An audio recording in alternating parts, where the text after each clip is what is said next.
ostrich.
Hey guys, you're looking at a West African Green Mamba. This guy is about a 6-foot specimen. These are obviously native to West Africa. They are an extremely venomous species. They are rather shy. They spend a lot of their time in the treetops and in the shrubs and bushes and things like that. They are very, very dangerous snake to try to handle. Not something for the inexperienced keeper, that's for sure. Even some experienced keepers have a tough time with these guys. It's very difficult to handle them with a hook, or really in any way. I find it very difficult to handle these green mambas.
This is the silent danger, West African Green Mamba. I appreciate y'all stopping by to check them out here. I'd like to introduce you to a snake that is as beautiful as it is dangerous. It's the West African Green Mamba. This striking reptile is one of the most venomous snakes on the African continent, yet it remains a mystery to many people, even those who live near its natural habitats. Let's start with what it looks like. As you see here, the West African Green Mamba, known scientifically as dendroaspis viridis, they're a very slender, fast-moving snake in the wild.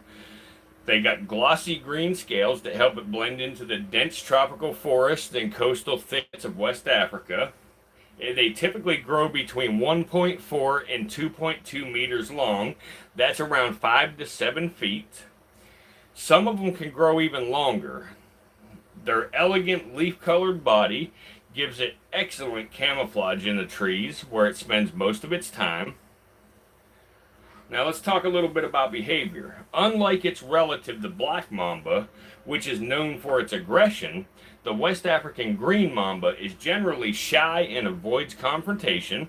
It is arboreal, meaning it lives in the trees. It's diurnal, meaning they're active during the day. They prefer to stay hidden, moving silently through the canopy in search of birds, eggs, and small mammals. Make no mistake, this snake is highly venomous. Its venom is a neurotoxin, which means it affects the nervous system. A bite can lead to symptoms like dizziness, difficulty breathing, paralysis, and in extreme cases, death. Especially if antivenom is not administered very quickly. Because the green mamba is reclusive and lives high in the trees, bites are relatively rare. But when they do occur, they are medical emergencies.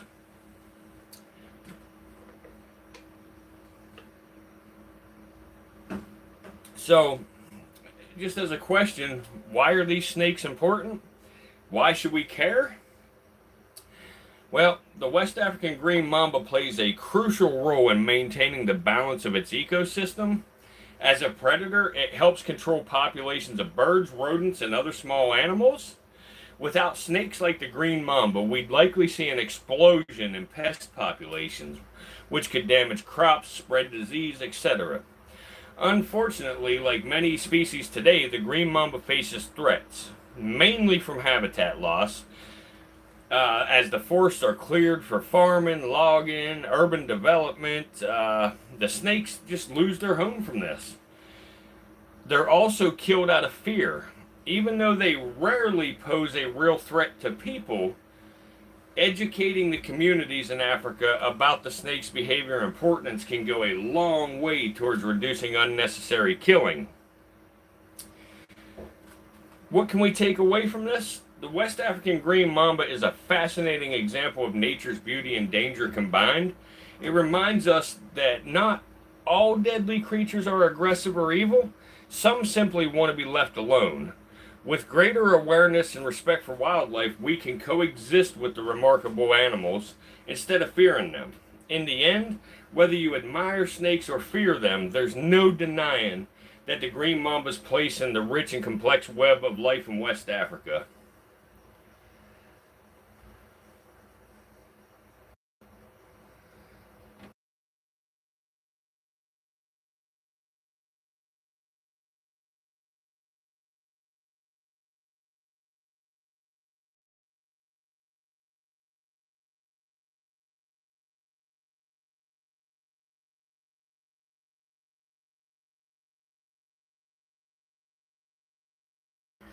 When they're younger, they actually sort of look like a blue color. You know, they sort of look bluish. As they age, they get more green and yellow.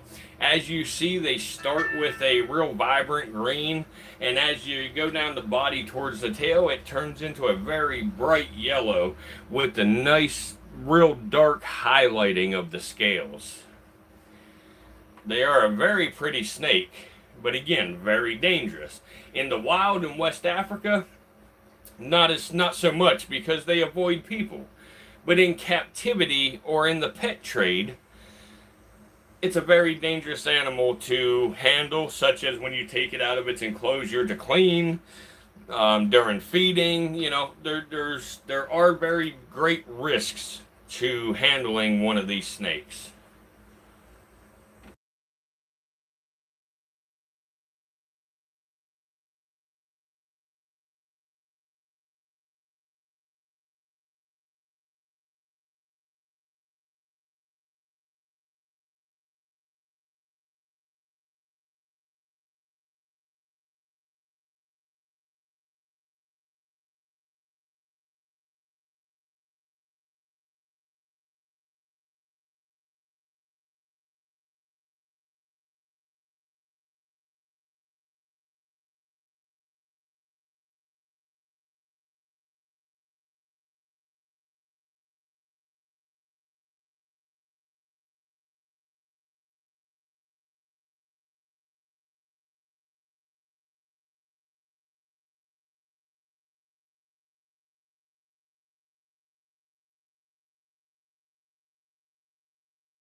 Sorry about that, everybody. I wanted to get a little bit of light on there so you can see better, get a little clearer shot of him. I'm not sure if my microphone will pick up this far away from the video or camera as I'm going. We're going to try it here and see.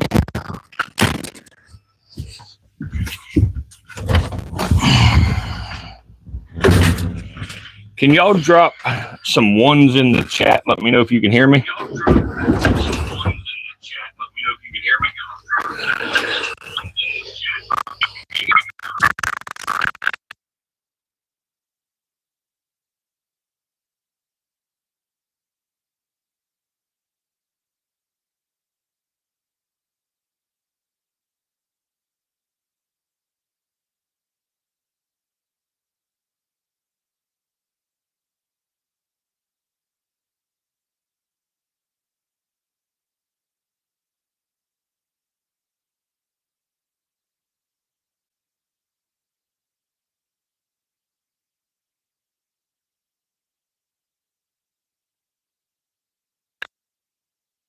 I'm going to adjust the camera here a little bit. It looks just a little bit blurry to me, and I'm not sure if it's looking blurry to everybody else or not.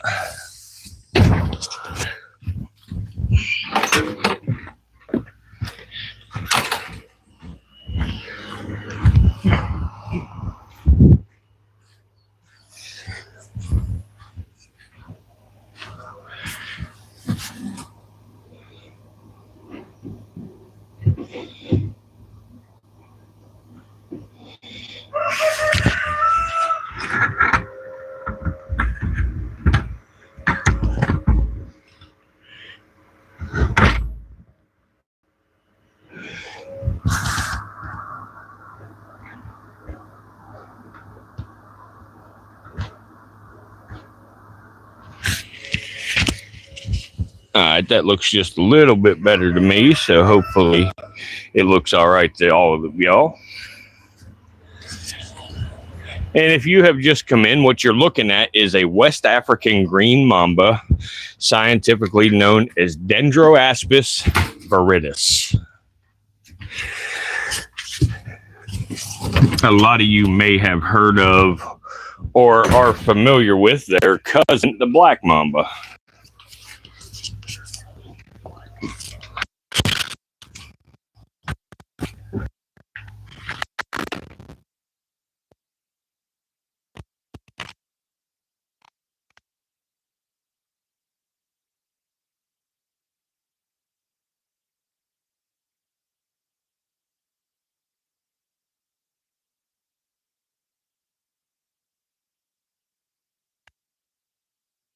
We will stream this guy here for a little while, and then I will show you some other stuff, maybe a large boom viper.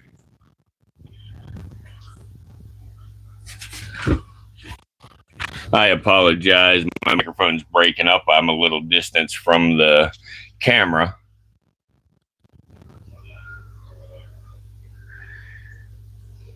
Can y'all hit that like button for me? Yeah.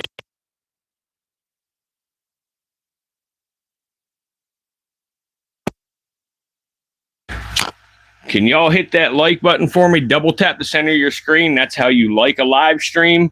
It helps boost the algorithm where more people will get to see this. It shows up in their feed, and they also get to see the thumbnail to click on it whenever y'all hit the like button.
This snake here is the West African Green Mamba, scientifically known as dendroaspis viridis. The Green Mamba is actually the snake that took Dingo Dinkelman's life. Unfortunately, Dingo Dinkelman was a very, very outstanding snake keeper, reptile lover, and he was far too young. Unfortunately, lost his life due to a green mamba. The green mamba that bit Dingo would have been most likely an East African green mamba. Dingo is from East Africa. This is a West African green mamba. They are very closely related. They do look a little different. The East African green mambas are a much, much brighter green. However, they are very, very similar outside of those things.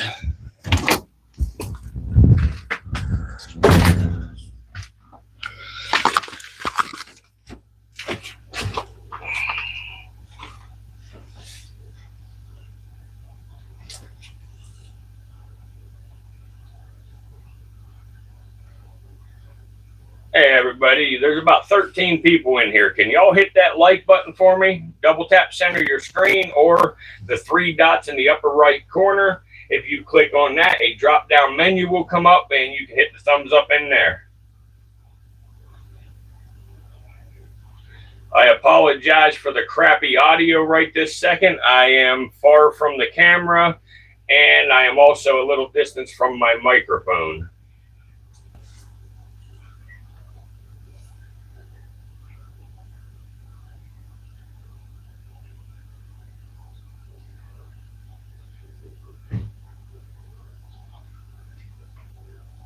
In just a little while, if I see that I get, once I hit 10 likes,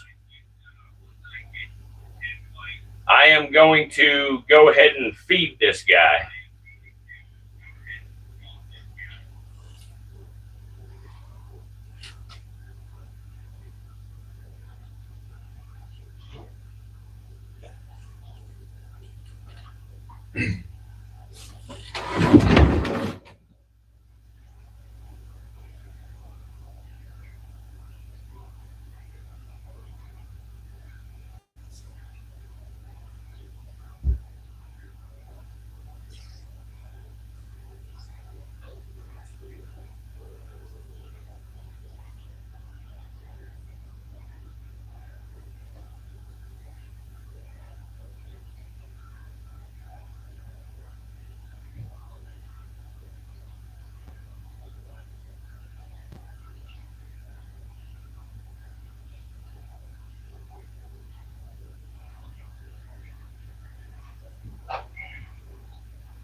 Looks like we have 6 more likes to go and I will feed him.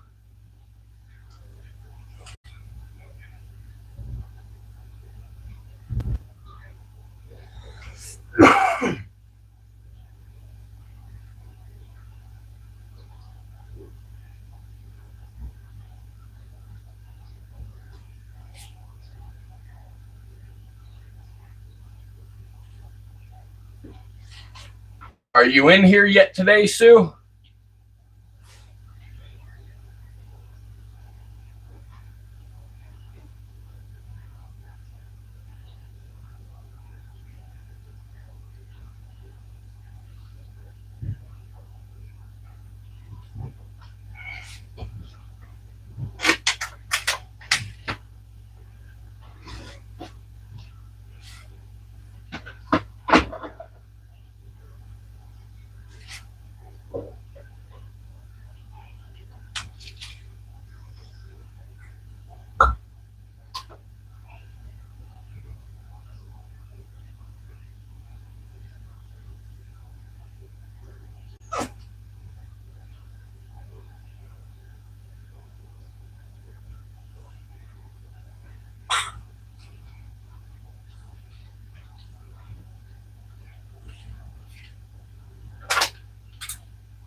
I got 13 people in here watching right now. If you will hit that thumbs up, all you got to do is double tap the center of the screen to like the video, or hit the three dots in the upper right corner and the menu will open and give you the option for the thumbs up. Once I get to 10 likes, I intend to feed this guy. It's a West African Green Mamba.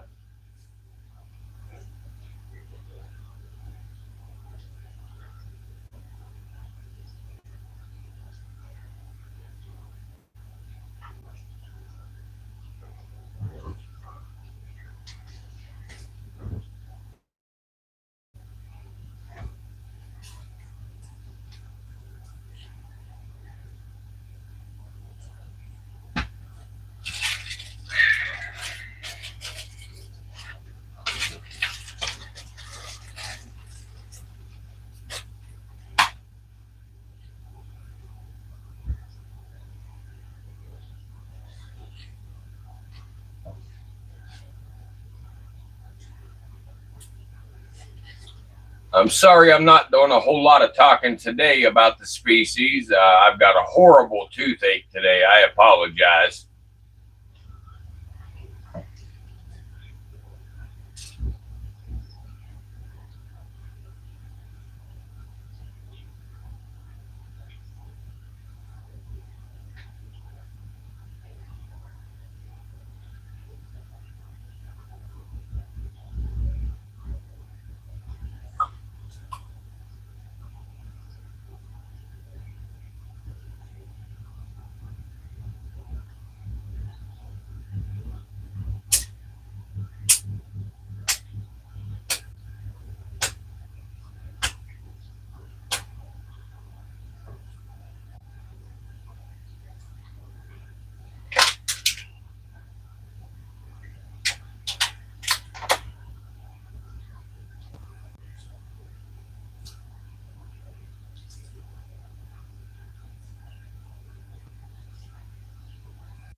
Tell me in the comments section what snake you would like to see.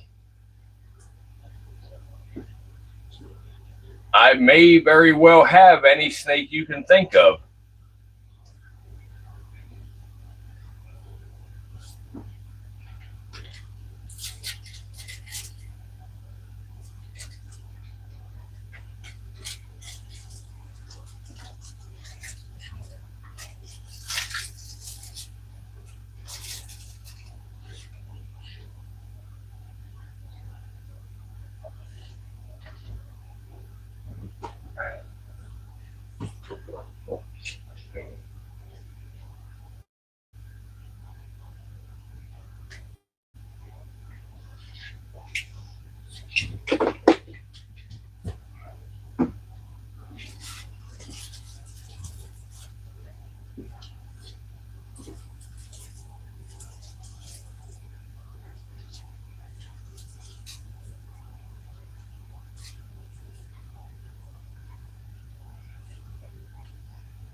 There's 5 of y'all in here. At least one more could hit the like button. Once we hit 10 likes, we're going to go ahead and do a live feeding of this guy.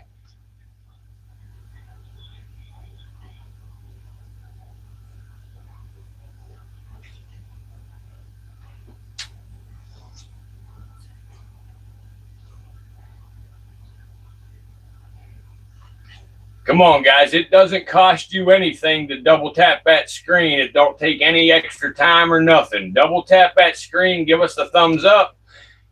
Like I say, it don't cost you anything, and it pays off tremendously for us by boosting the algorithm where more people get to see the thumbnail and it comes up in their feed as they're scrolling through. It definitely helps us, and we're not a monetized channel. We don't ask for money in any way. We simply ask for your likes.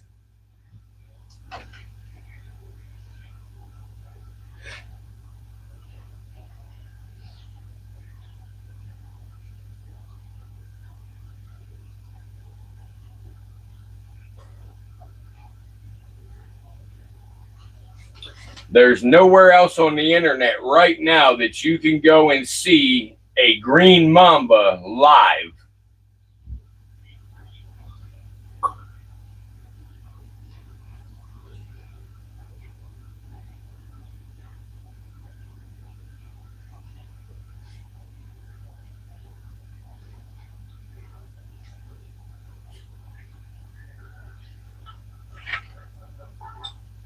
Hello.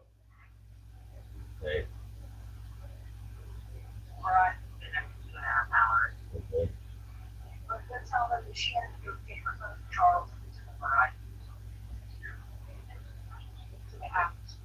Charles. Okay. They can't transfer it. Yeah, they can't get into it because of that password. They can't get into it because you don't know her password. Yeah. Kim don't either. Nope. All right. Son of a bitch. Okay.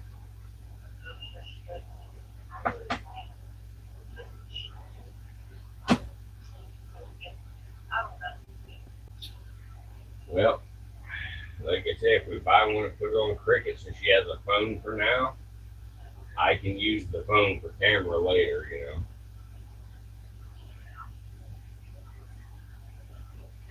So, let me see here.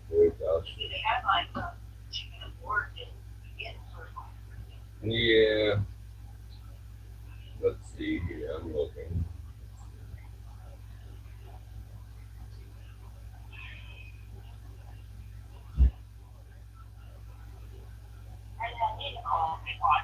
Oh, yeah.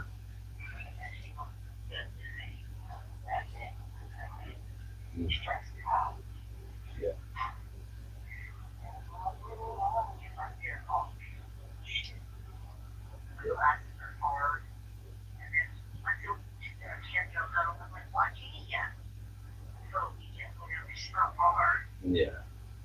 Yeah.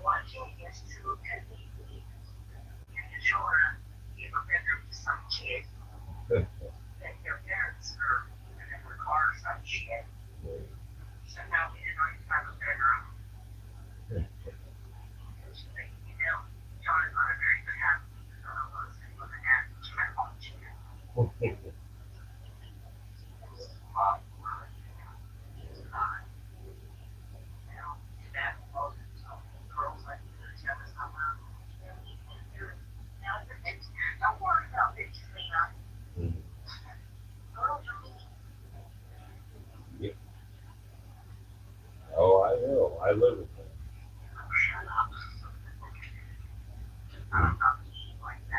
Yeah, right. Your daughter's more mean than I am. I don't know about that. When she's mean, she says mean stuff. Yeah. Yeah, that's mean. That's what I did. Yeah, no shit.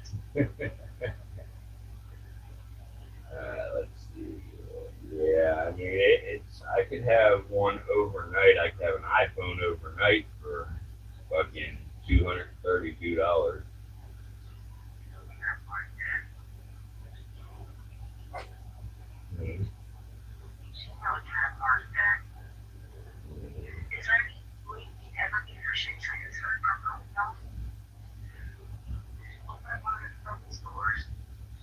That's the thing, without her having that password, she's just not going to get in it. I mean, I can do it without going to the store, but it's going to take several days.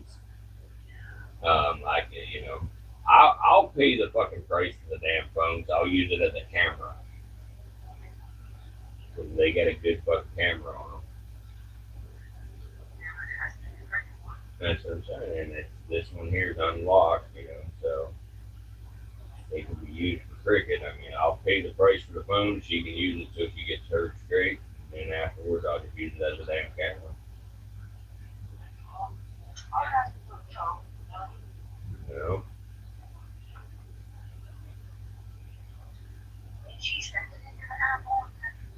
Yeah, yes, my point is that her phone can be fixed. It's going to take several days. That don't give her a phone now. I can do her phone without going to Charleston, but it's going to take up to a week.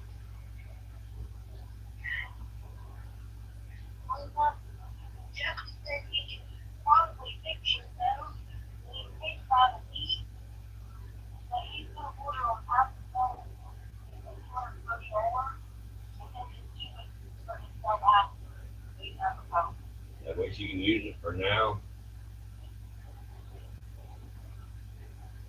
Oh, okay. She can get her phone in the Verizon store. She can get her phone there and they're phone number. They just can't restore her stuff. Okay. Did you want to do that, or I mean, her stuff ain't getting restored anyway. That's all in iCloud, and I can get her stuff off of iCloud back on her phone. So she goes and gets a new phone. You can do that. Yes. Yes, if she gets a new phone, I can get her stuff. It might take a couple days to get it all back on there, but I can get her stuff back. I backed the shit up last night before we set. Oh, okay.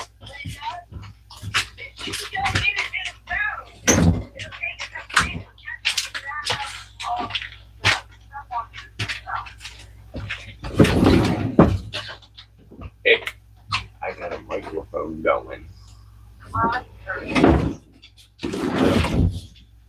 Yeah. So, you can probably even keep her old number.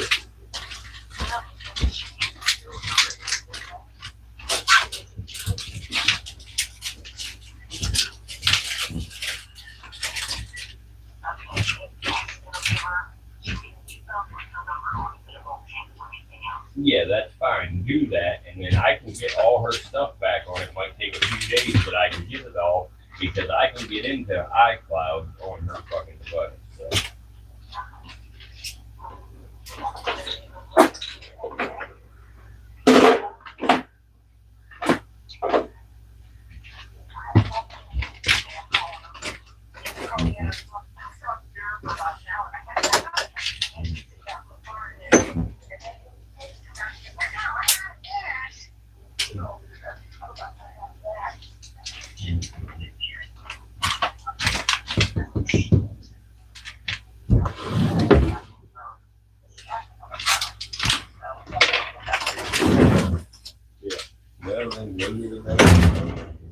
I'll get this shit, on her phone.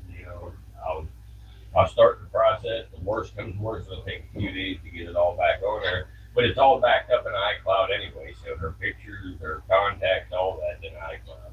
Oh, okay. Yeah. Why can't you do that then? They don't want to. Well, it'll take a few days. They can't do it instantly. So. Alright. Right, well, then, we're going to go to Ocean in Walmart. Alright.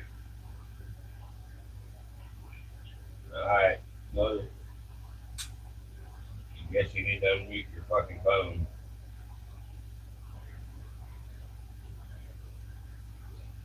Hello?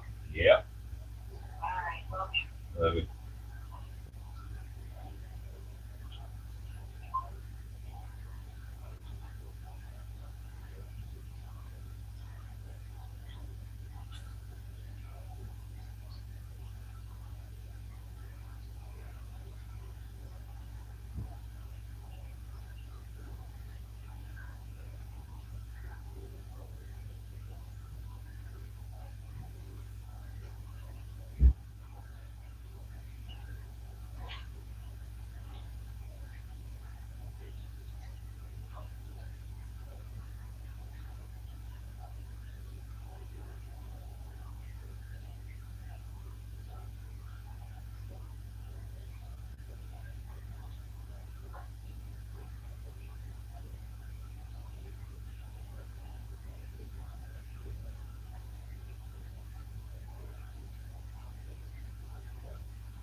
Come on, y'all. We got 9 people in here watching. I need to get to 10 likes and I'll do a live feeding of this West African green mamba. Double tap the center of that screen. That's how to like a live stream.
Thank you all for watching. Come on, guys. Double tap center of that screen. Give me some thumbs up. Soon as I hit 10 thumbs up, I'm going to do a live feeding of this snake. It's a West African green mamba, scientifically known as dendroaspis viridis. This is a green mamba similar to the green mamba that bit Dingo Dinkelman, which Dingo Dinkelman ended up passing away from that green mamba bite. The one that bit him was an East African green mamba. This one, West African green mamba.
Romero, this is a West African green mamba, scientifically known as dendroaspis viridis.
And thanks for stopping by to check out the stream.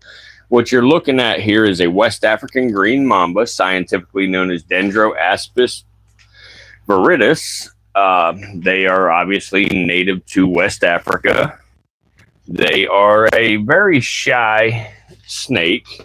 In the wild, they spend a lot of their time in the treetops, in the canopy, and the thick undergrowth and things like that in the tropical areas. These snakes are highly venomous, very, very dangerous snake. More so in the pet trade or in captivity, because they are very difficult to handle. When you have to remove them to clean their cage or feed them, it's definitely a very dangerous process with these snakes. In the wild, it's not so bad because they prefer to avoid humans, and they're not seen a whole lot in the wild because of that reason. They blend in with the canopy really well, and they're usually in the treetops hunting for birds, small mammals, and eggs.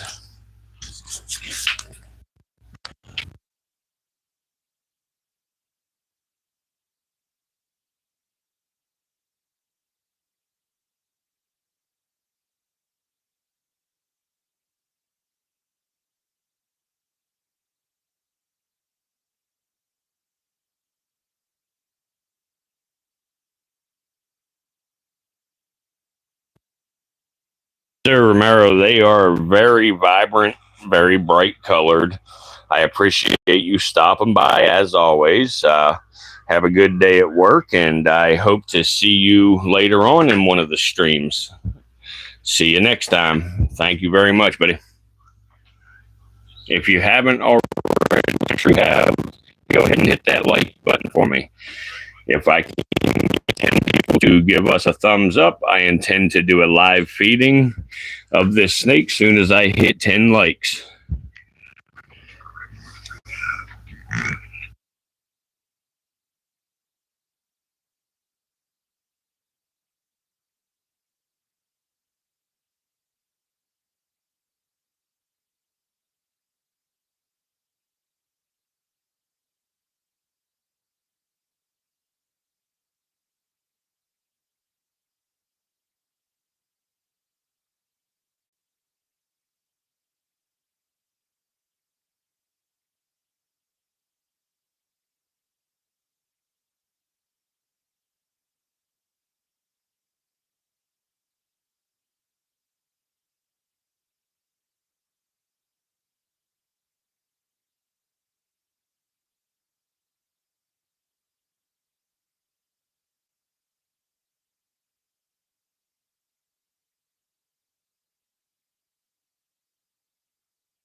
Mamba.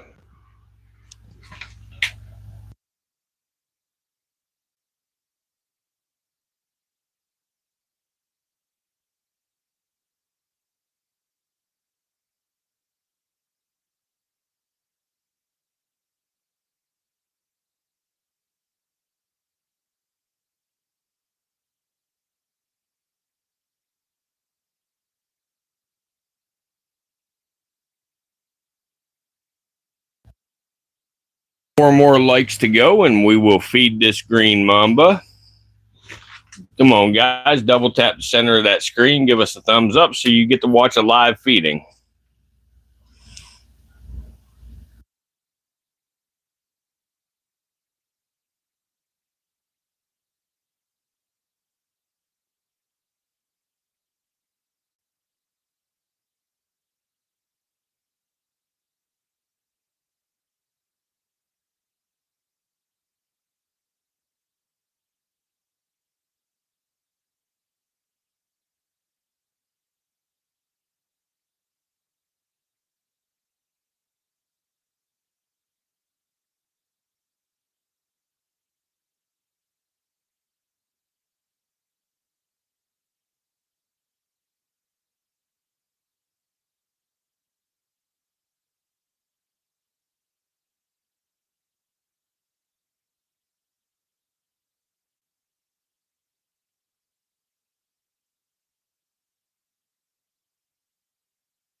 Guys, bear with me for just 1 minute. I am going to change the position of the camera so you can get a little bit better of a view here.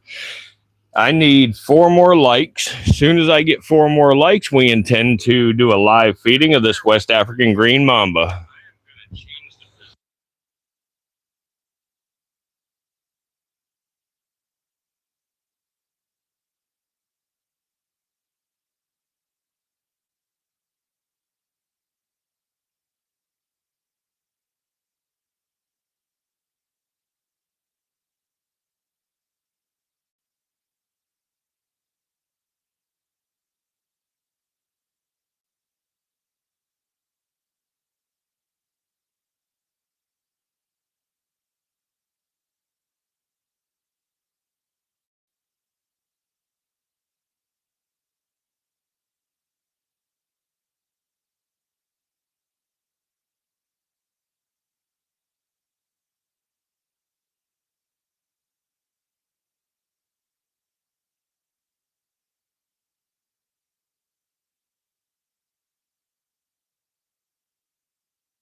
I apologize for the bouncing around there. I just wanted to give you a more straight on view where you can actually see his face.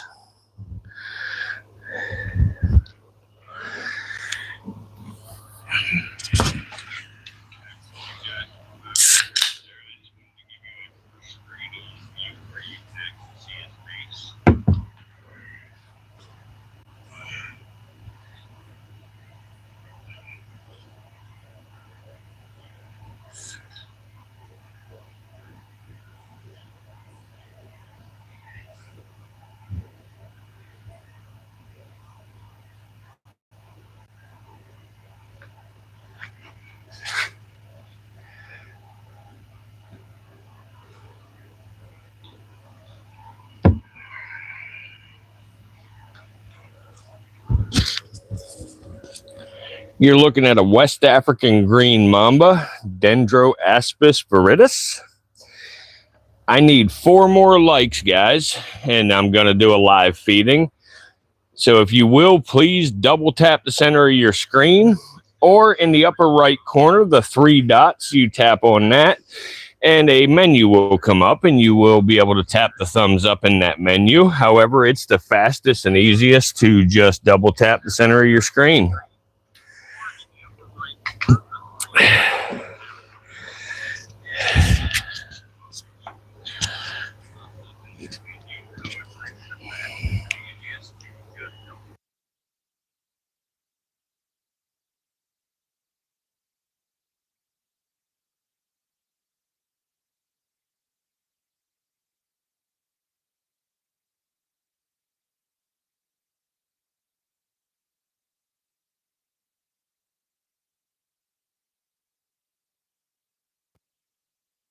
Looks like we got 3 new people in here.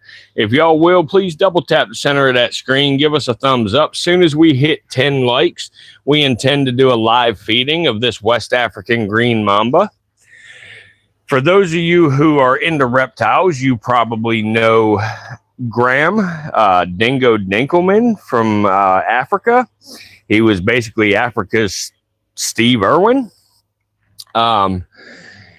Dingo Dinkelman was bitten by an East African Green Mamba, and he had succumbed to the bite from anaphylactic shock, unfortunately, because Dingo was a very, very respectable guy, very talented man, very extremely great reptile keeper and venomous snake handler.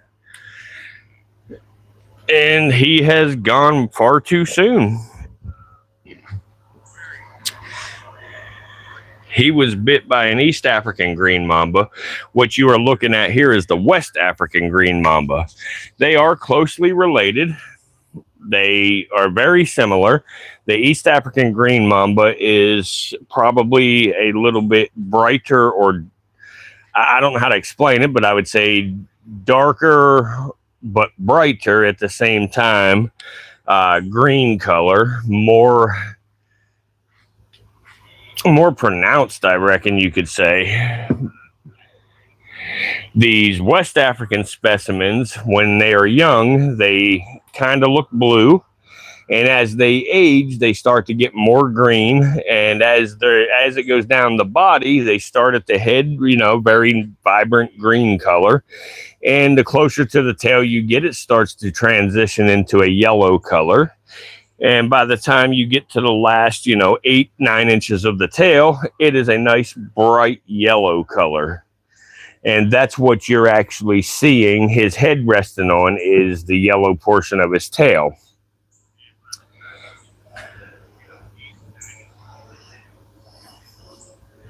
These snakes are from West Africa.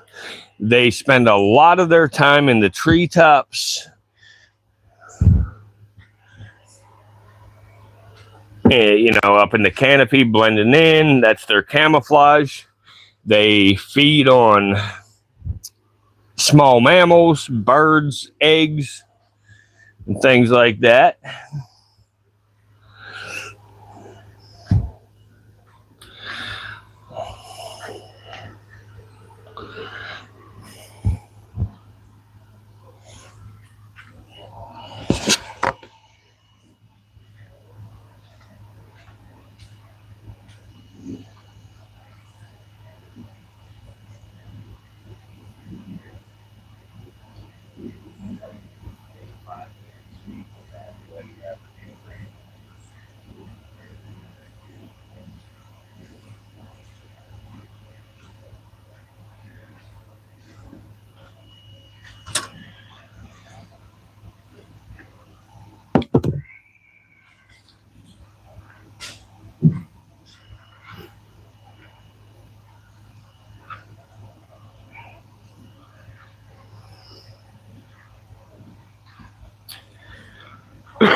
Excuse me.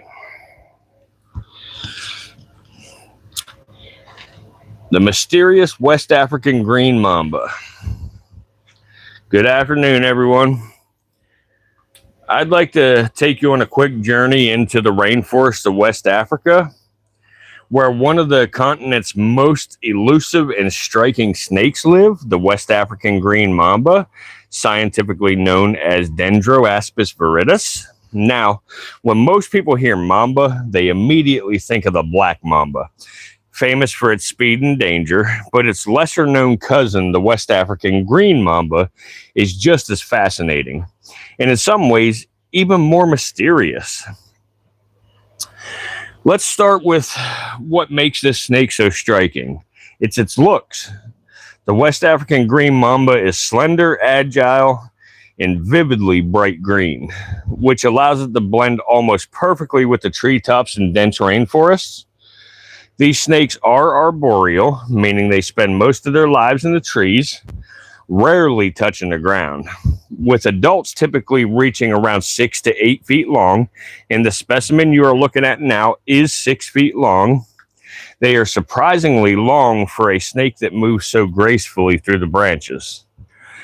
They're native to the tropical forests of West Africa, particularly countries like Sierra Leone, Ghana, Liberia. Unfortunately, due to deforestation, their natural habitat is shrinking, and that's one of the reasons they're so rarely seen by humans. Now, despite being venomous, and yes, they are highly venomous, the green mamba is shy and reclusive. They avoid humans whenever possible and will flee before choosing to fight. Unlike the aggressive reputation of the black mamba, the green mamba is far more reserved. They hunt mainly in the early morning or late afternoon. They feed on birds, small mammals, and occasionally reptiles. Thanks to their excellent eyesight and quick strikes, they are efficient hunters.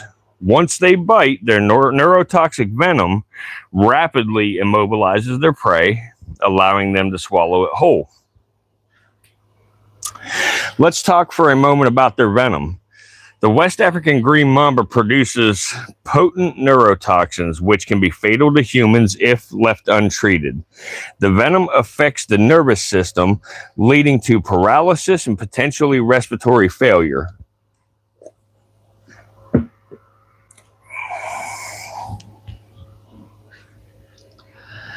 However, bites to humans are extremely rare. Why? Well, because snakes don't want to be found. They're not confrontational, and most humans wouldn't even realize one is in a tree above them. That being said, in areas where humans and forests meet, there is some risk, especially if the snake feels threatened or cornered.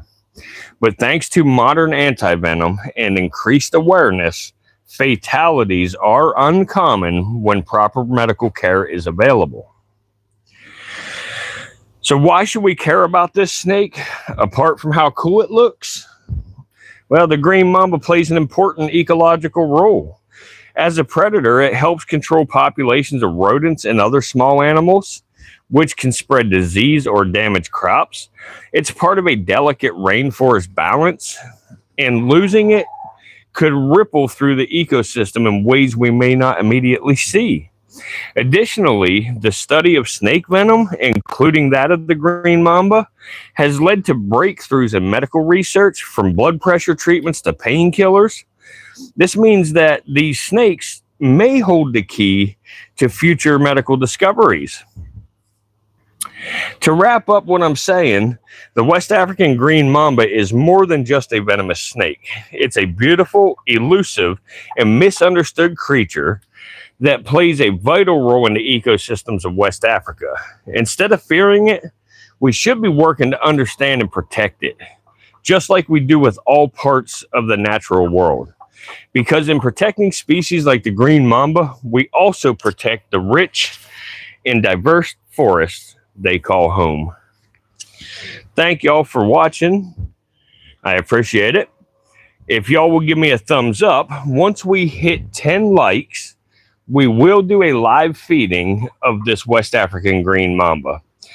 And when we do the live feeding, you will get a better look at the length of this snake because you will see him chase his prey around and you will get a better idea of the color transition from head to tail and the length of the snake. They are a slender snake. They're not real thick.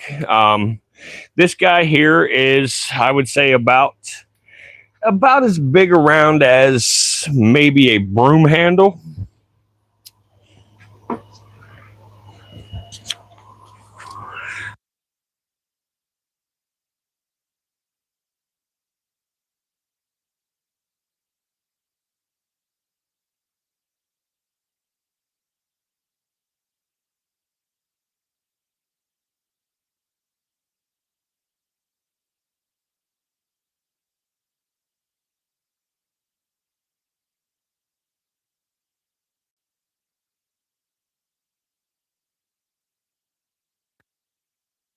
6 likes.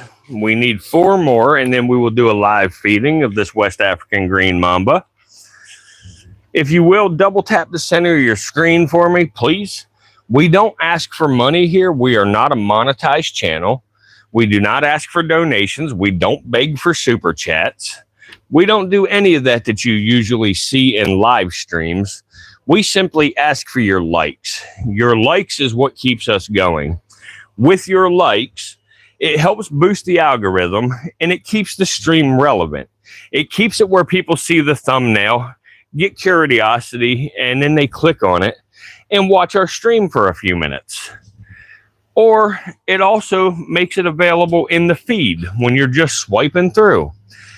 It comes up. And when somebody sees a nice, bright, vibrant snake like this, they're bound to take a look for a minute or two. So simply by you hitting the like button will help increase the number of people that do that. We spend a lot of time, energy, and effort in making these live streams and spend the time to talk to you and give you a little education on these reptiles and just the pure entertainment value as well. And we just ask that you show us the mutual respect and spend a split second of your time to double tap the center of that screen.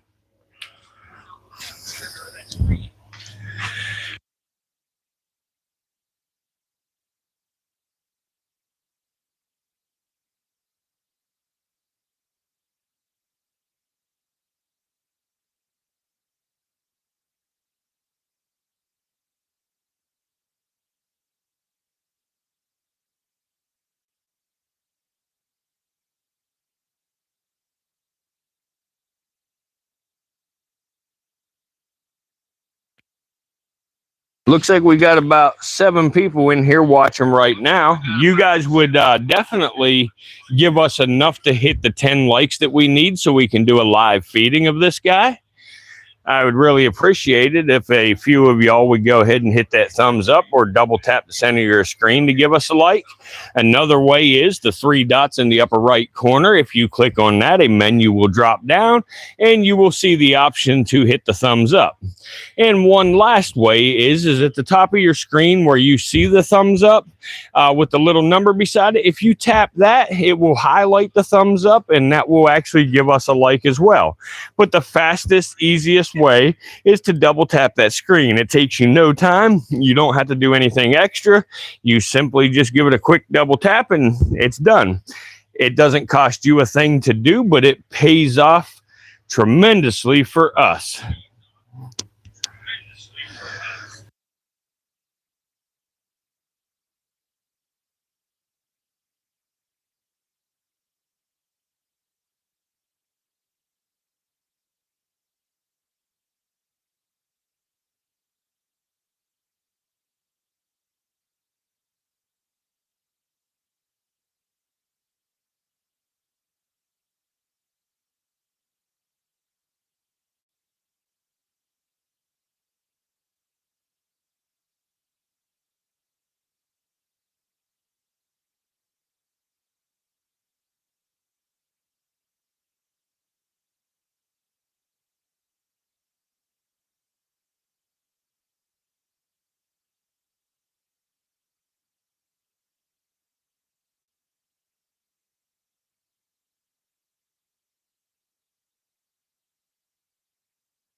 Welcome to anybody new that's in here watching. You're watching a West African green mamba.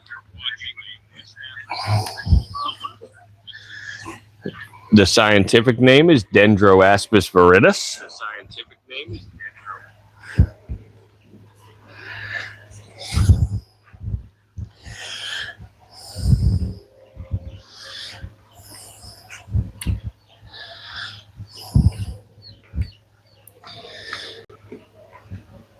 These are a venomous snake found in West Africa. They are in the Elapidae family. And they are venomous, highly venomous. The green mamba is shy and reclusive. They avoid humans whenever possible. And they will flee before choosing to fight, unlike the aggressive reputation of the black mamba. The green mamba is far more reserved. They hunt mainly in the early morning or late afternoon. They feed on birds, small mammals, and occasionally reptiles. They have great eyesight, very fast strikes. They're very efficient hunters.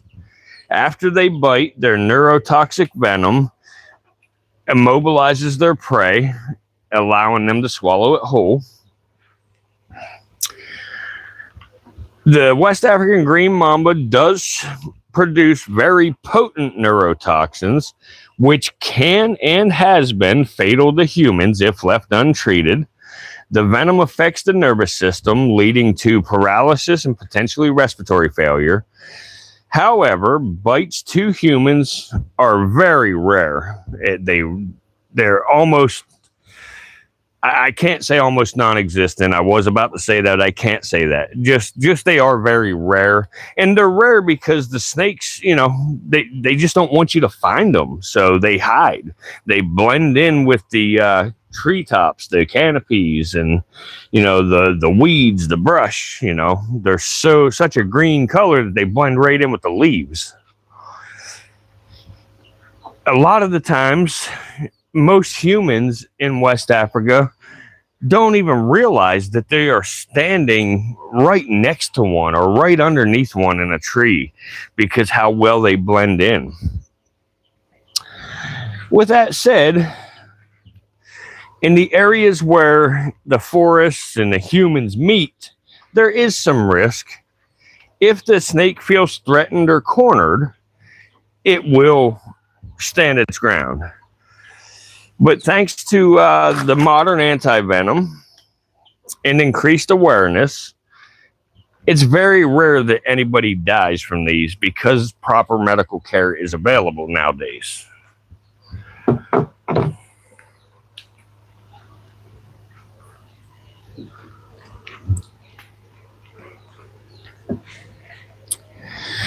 Some people might ask, why should we even care about a snake that is, so dangerous and venomous? Well, aside from the fact that they're really cool looking, the green mamba definitely plays a very important ecological role. As a predator of small rodents, mammals, and other reptiles, it helps control populations of rodents, and it just helps control populations of those things. It's part of a delicate rainforest balance, and losing it could ripple through the ecosystem in ways we may not immediately see. Also, the studies that they do of snake venom, including the green mamba and the West African green mamba, they have led through many breakthroughs in the medical research. For example, blood pressure medications, painkillers. There's some promising research on cancer. So that basically means that snakes may hold the key to future medical discoveries. The West African green mamba is more than just a venomous snake. They're beautiful, elusive, misunderstood creature, and they play vital roles in the ecosystems of West Africa. Instead of fearing these snakes, I believe people should be working to understand and protect them, just like we do with all other parts of the natural world. Because in protecting species like the green mamba, we also protect the rich and diverse forests that they call home.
I can see we've only got one person right this minute watching. If you haven't hit the thumbs up yet, please double tap the center of your screen. Give us a thumbs up.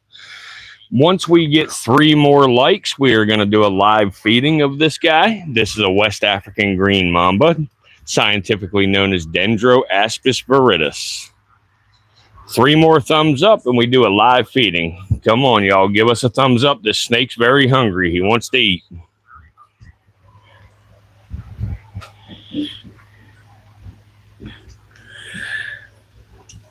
To like a live stream, you simply double tap the center of your screen or click on the 3 dots in the upper right corner. That'll drop down a menu that makes the thumbs up available to you. It doesn't take you any time, no effort to just double tap the center of that screen, though. And it don't cost you anything, but it pays off in dividends for us by getting more exposure.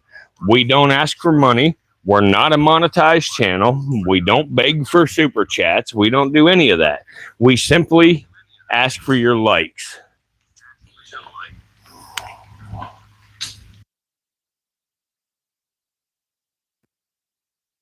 Looks like we got 9 thumbs up now. We need 2 more, and we will go ahead and do a live stream. One of those likes is myself, so I need 2 more to make actually 10 likes, not counting myself. So give us 2 more thumbs up, and we'll do a live feeding.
Come on, guys. We have got 8 likes so far. We need 2 more likes, and we're going to do a live feeding of this West African Green Mamba. Where else could you see on the internet or in person? Where else could you see a West African Green Mamba live right now? And especially, where could you see one live and eating live? There's 5 people here. Y'all could definitely help get me to that 10 likes that I need. Please double tap the center of that screen right now for me, will you? I really want to get to 10 likes so I can do a live feeding of this West African Green Mamba.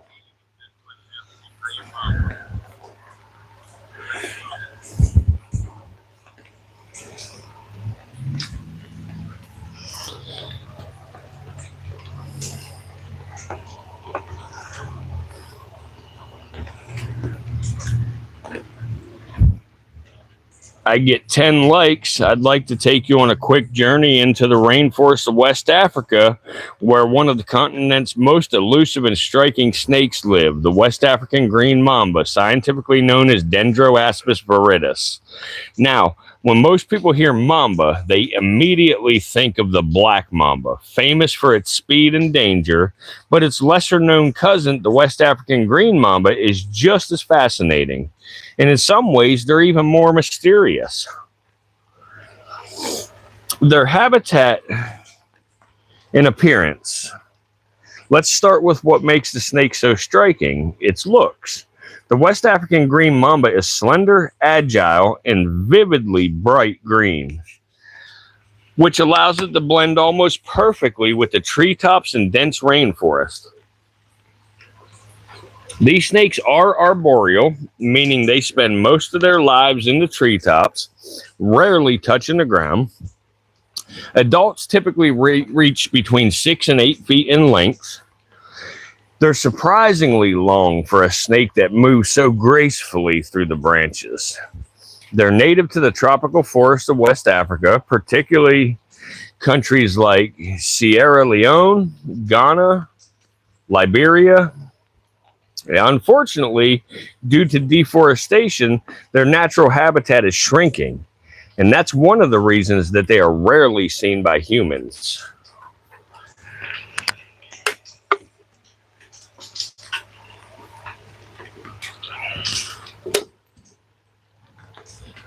Now, despite being venomous, and yes, they are highly venomous, the green mamba is shy and reclusive. They avoid humans whenever possible, and they will flee before choosing to fight, unlike the aggressive reputation of the black mamba. The green mamba is far more reserved. They hunt mainly in the early morning or late afternoon, feeding on birds, small mammals, and occasionally some lizards or other small reptiles. Thanks to their excellent eyesight and quick strikes, they are very efficient hunters.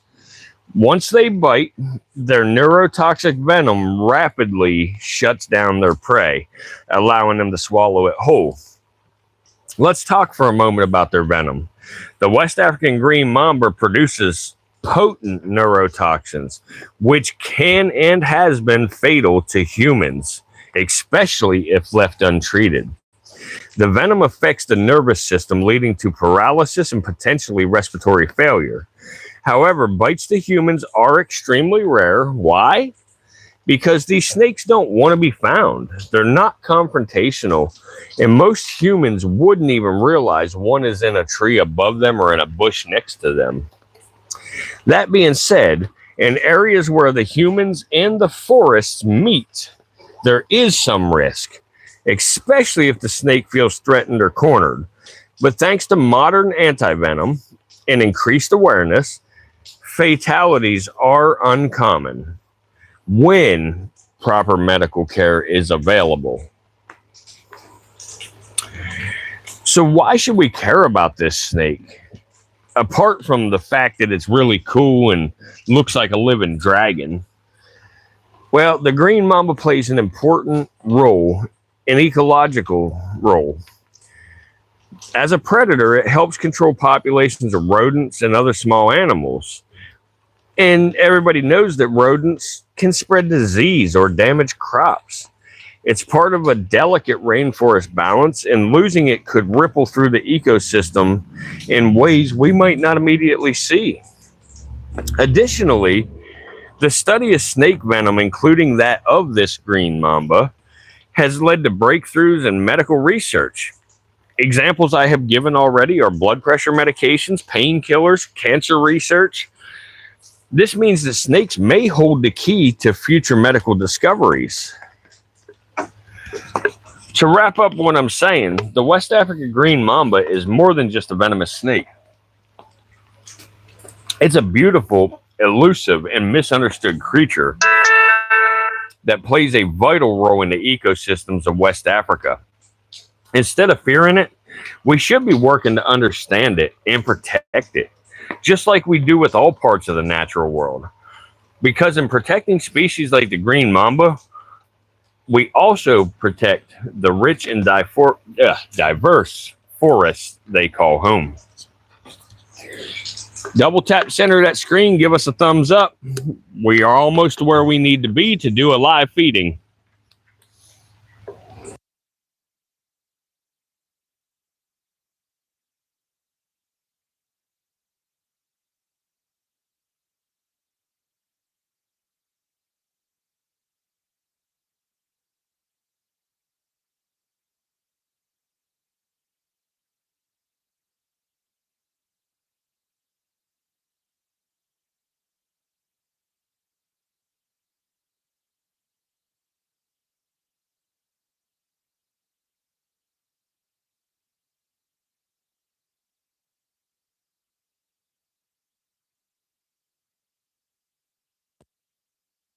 We've got 3 people in here now.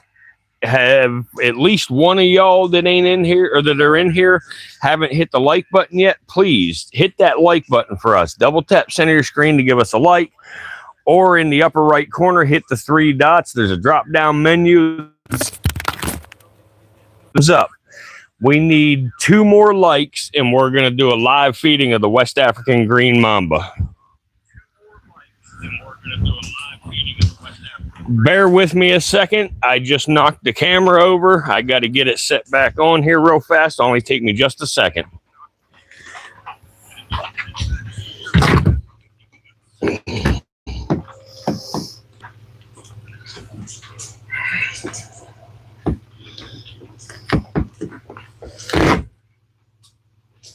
Sorry, Bubba. I didn't mean to scare you.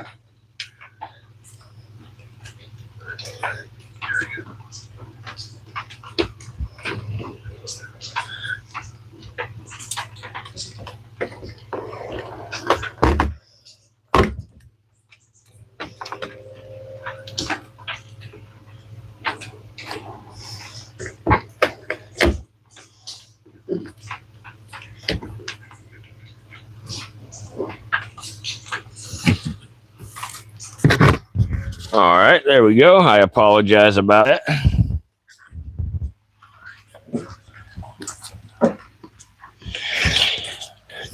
Give us 2 more likes, guys. Come on, we got 6 people in here. 2 more likes is all we need, and we can do a live feeding.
Hey everybody, all I need is 2 more likes and we can do this live feeding. If you will, double tap center of that screen, give us a thumbs up here. Where else could you see a live West African green mamba live? Anywhere, even on the internet or in person today. I don't think there's anywhere else that you can possibly see a West African green mamba in real time. It's got to be worthy of a like. It don't take you no extra time. It don't center that screen. It pays off greatly for us. It helps boost the algorithm. It gets the stream visible to more people. We don't ask for money. We're not a monetized channel. We don't beg for super chats. All that stuff that you see on other videos and streams, we don't do that stuff. We don't want your money. We want your likes. That's all we want. We spend a lot of time, effort, and energy into making our videos and live streams for your entertainment and educational values. Please show us the same respect and give us a split second of your time to double tap that screen while you're in.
Hey, Sue, it appears that you are correct. He is ready for dinner. So give me just a moment and I will go get him a rat and we will go ahead and do a live feeding.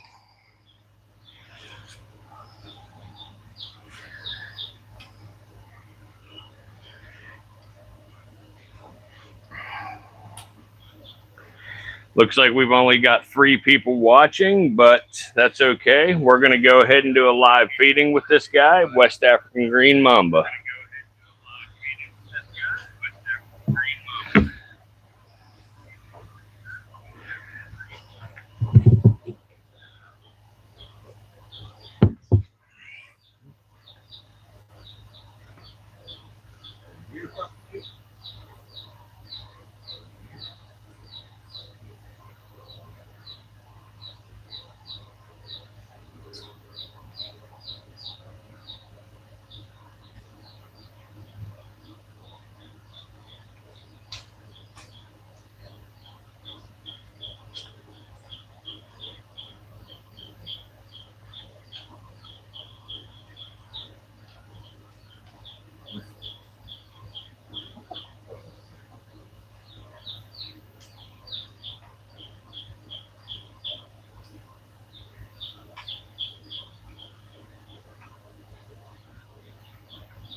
Y'all bear with me a minute as I prepare the cage so I can safely feed this guy.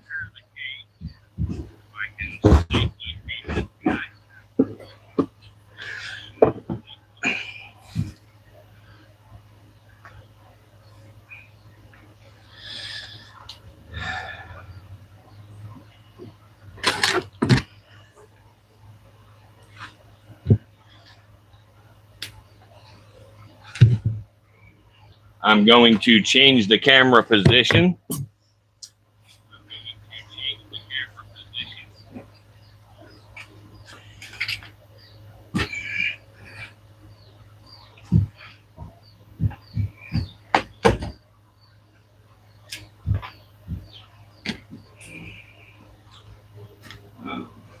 Just put it right there for just a minute. Zoom out, and then we'll get you some light on the subject and everything. It's going to take me just a minute to get the lid off. I have to go get my buddy here to spot me. I never, ever open a venomous snake cage alone. Always have a spotter with you. So let me locate him and we will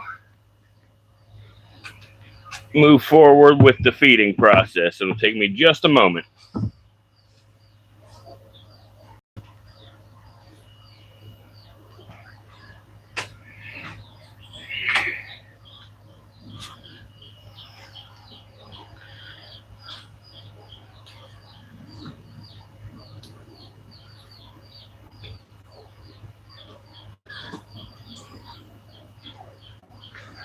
I need a spotter. My people on the live stream want to see this green mamba eat, so I need a spotter to, watch as I open the lid and throw in a rat. All right.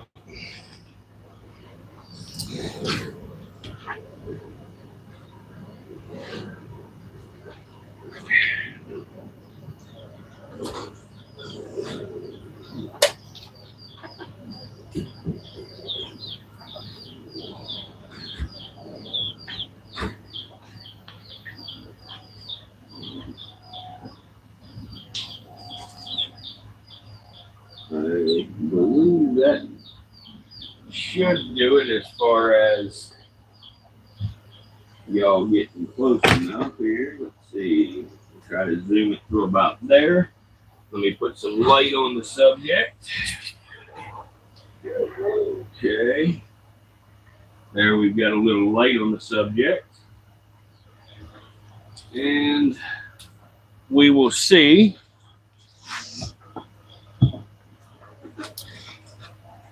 My buddy Art is on his way up here. He's just down over the hill. He's on his way to spot me so I can get this rat in here safely. Looks like we've only got one person watching now. We had a couple leave, but that's okay.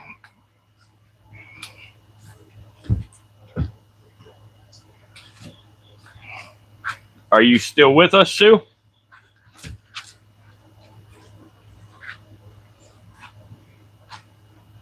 He is. They are very pretty snakes.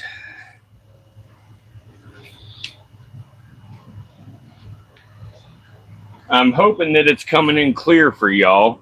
It looks clear on the camera, but when I view it on my phone, it does not look real clear. It looks like my spotter's here, so we're gonna go ahead and try to drop a rat in this cage. Let's go ahead and get the lid open quick.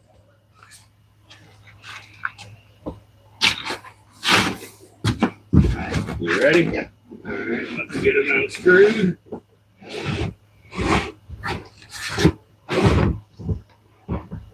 I'm gonna just move the ring right out the way. Yeah. I need the light to stay. Okay. So Where's his head at? Oh yeah, I see it. you see his head there? Let me get the rat ready before you do that. All right. You're gonna go right here. You're gonna go right there? You're gonna go right there. Okay. There he is. All right, y'all. I have thrown a rat in, and now once he catches sight of the rat, y'all will see what you're here for.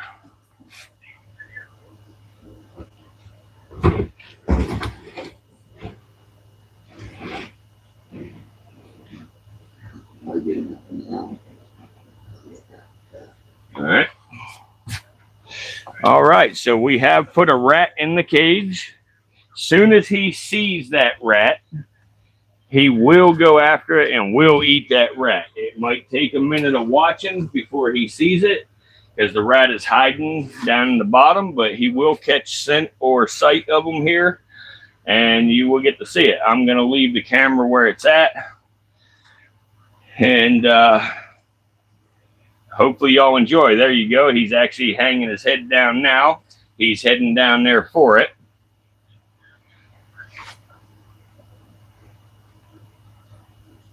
Yeah, you see it now. Sometimes it's a lot quicker than that. Sometimes I don't get the rat off of the tongs before he grabs it. But he is stalking it. He is moving very slowly right now towards it. I may be able to move the camera and get you a little bit better of a view of the strike. Let's see what I can do. They are very shy snakes, so I don't want to scare him. But as you can see him there through the vines. He actually sees me right now.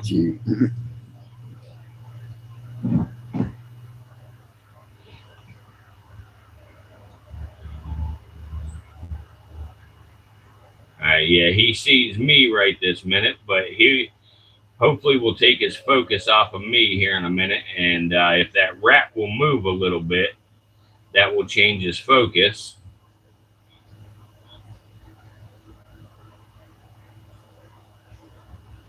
See him sneaking down there through the vines.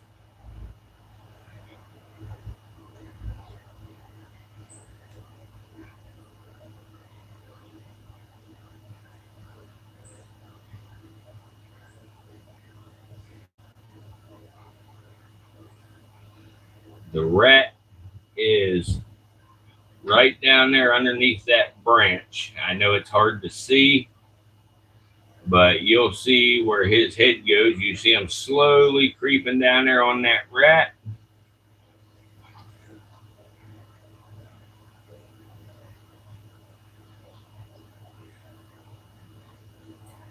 There you go. There's a view of the rat and the snake. Here in a moment, he is going to strike. It won't be long. He has to move very slow to not scare the rat.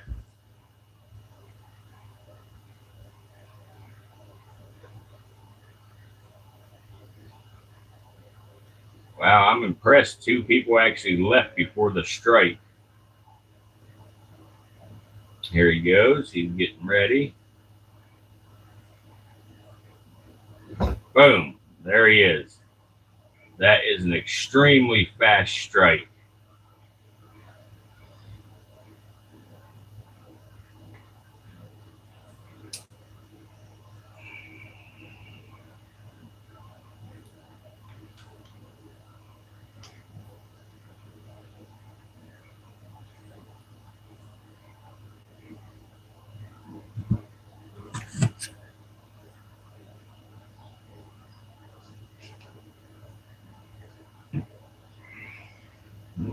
Ooh, that's getting a glare.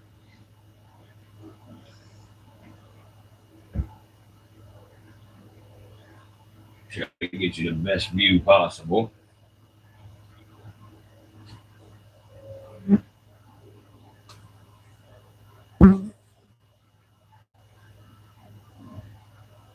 It looks like the rat has gone over there underneath the water bowl, but that's okay. He will grab the rat and pull it out from under the water bowl, or actually the rat's coming, so he may strike again right now.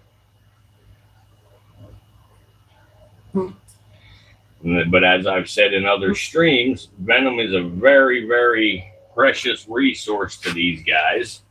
So they don't, there you go, he struck again.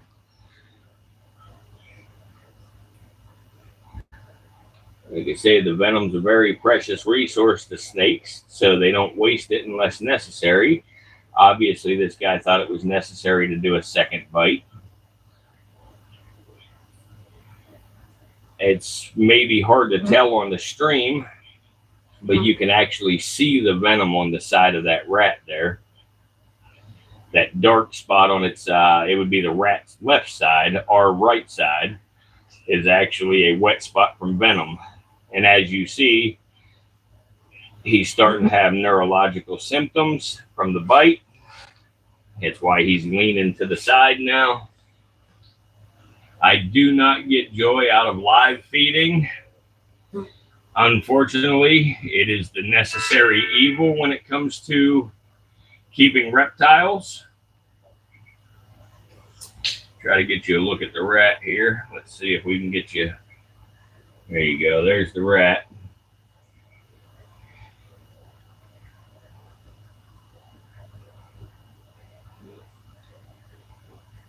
And there's the mamba. The mamba's just patiently waiting for the rat to expire. And then he will pick the rat up and start eating it.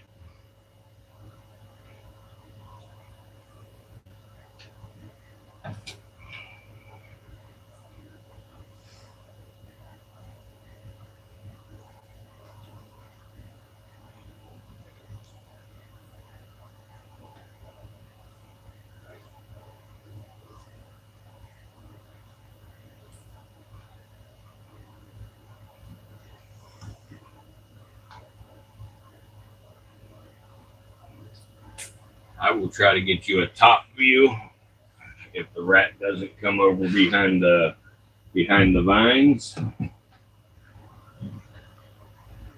There we go. There's a top view. I can probably zoom in just a little.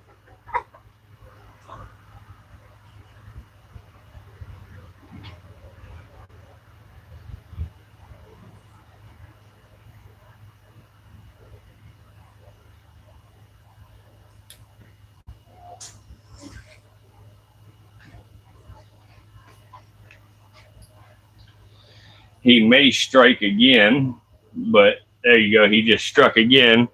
But as you see, he must not have landed a good bite on the first one. But as you see the rat starting to really freak out, that's the neurotoxin venom attacking its neurological system. And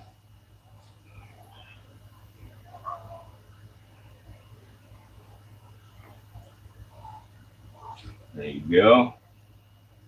Now the rat has expired. There is some nerve movement still.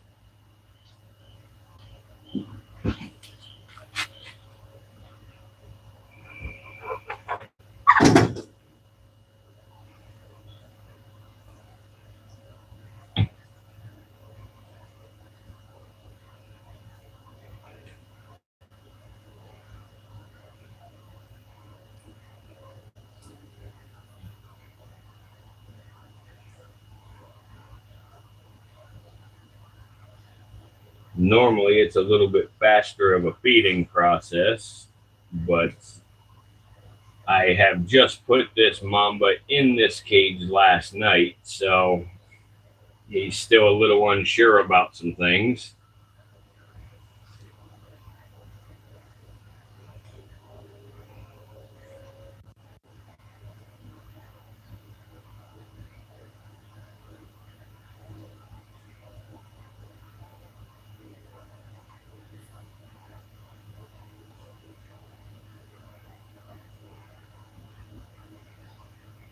Nope, Sue, the mamba does not eat before it dies. You're referring to the West African bush viper, the Atheris chlorechus. She always eats before it dies. Half of the time, the mamba will hold on after it bites. The other half of the time, they will bite like you saw here and let go. Either way, even if they hold on, they will hold until the rodent dies.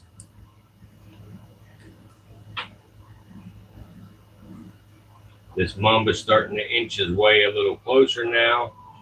He will be cautious and move a little slowly until he's sure the rodent is dead.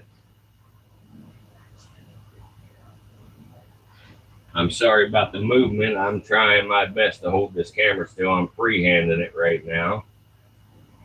Try to give you the closest view I can.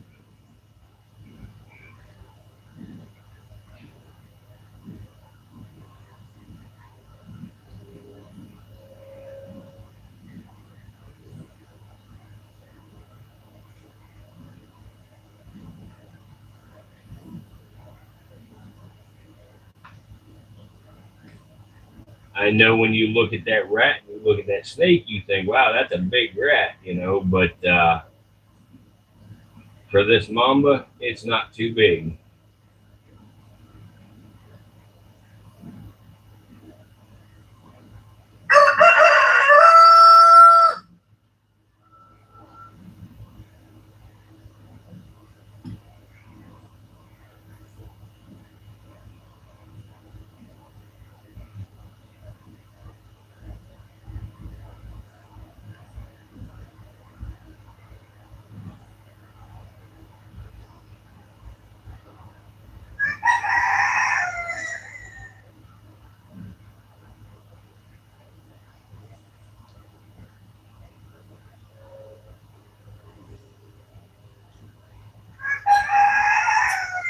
Come on, guys. Anybody that's in here that has not hit the like button yet, please double tap that screen and give us a thumbs up.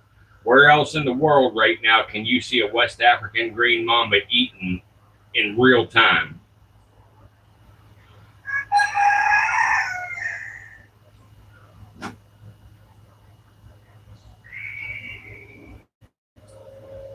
I know it sounds a little bit dramatic, but we put our time, effort, energy, and our lives on the line to bring you these videos. I believe that out of mutual respect, y'all could go ahead and give us a thumbs up while you're in here checking it out, even if you're only here for a minute.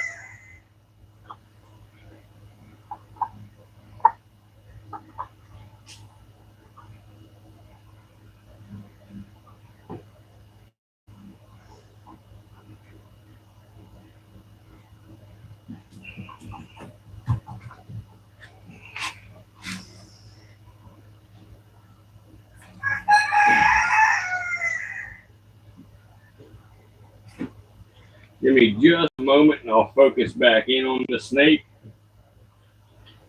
I just got to reposition. That's hard to kneel down there like that. He's going to get a new grip on the rat. Anyway.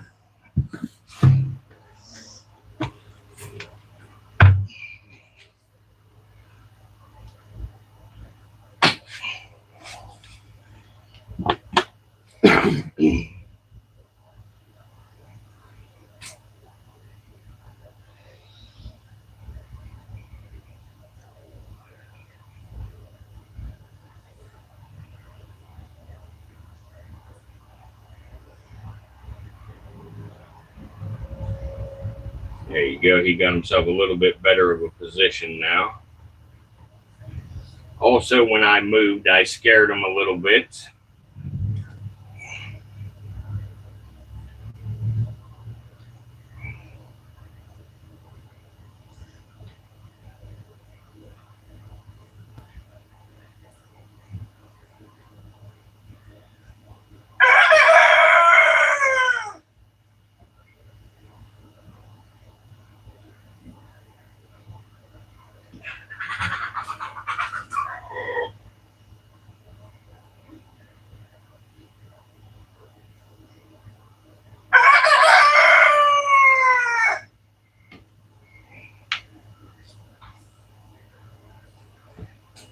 Sue, was you in here whenever I was telling people to give me 10 likes and I would do a live feeding, or was you just telling me he was ready for dinner?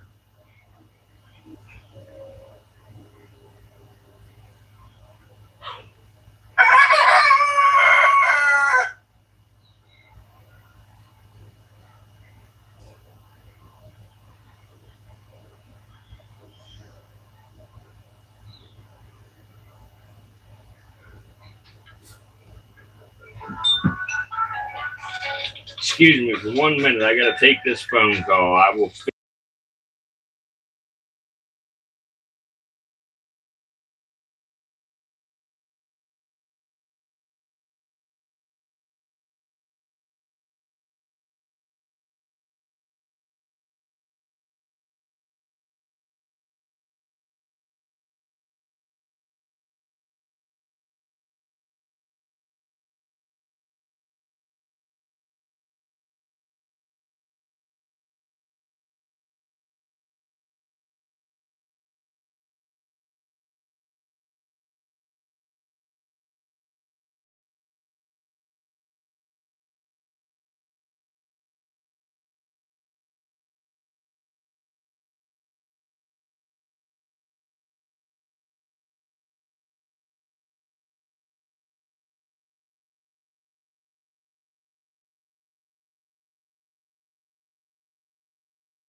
I apologize about that hold up there. I had to take that phone call.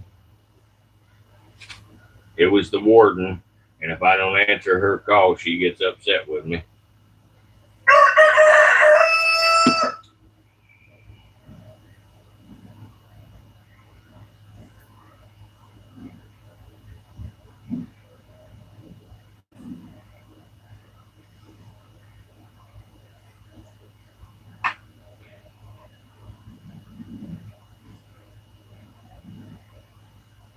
Well, it appears as though I fed 1 like too shy, because I've only got 9 likes. 1 of those 10 are me.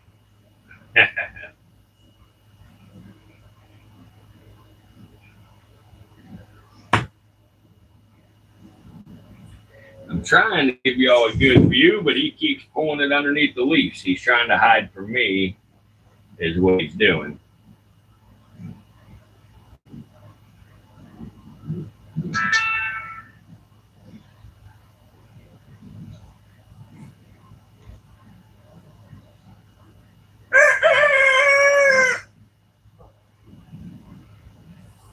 Yeah, he is exploring the cage. Like I said, this is a new cage. I put him in this last night, so it's a little taller, so he has branches to climb on and stuff, rather than that, other, about 18-inch high one. This one here gives them like 3 feet or more high to climb.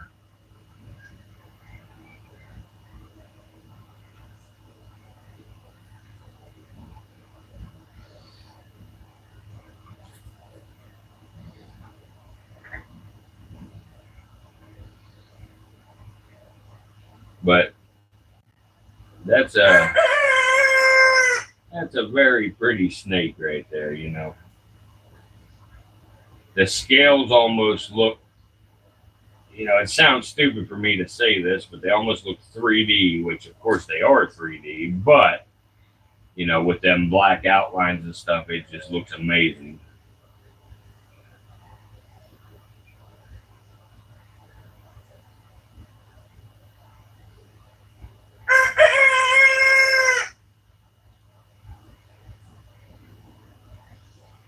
And while you're waiting, here's a look at a extremely large West African gaboon viper.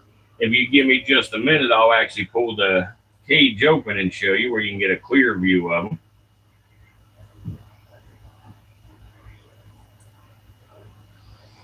Try to let you finish watching up the mamba here real quick, and then I'll show you the gaboon.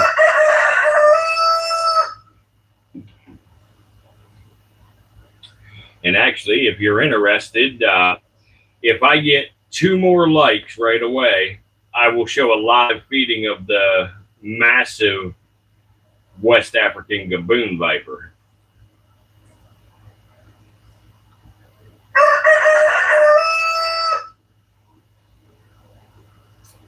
The mamba's just about got it down. All that's left is the tail.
As you see how he keeps wiggling his body back and forth, what he's doing is using those muscles to push that prey the rest of the way up to his belly. Right here, hopefully this puts into perspective how long this snake actually is. This cage is made out of a 55-gallon barrel, and the snake is twice as long as this barrel is tall, at least.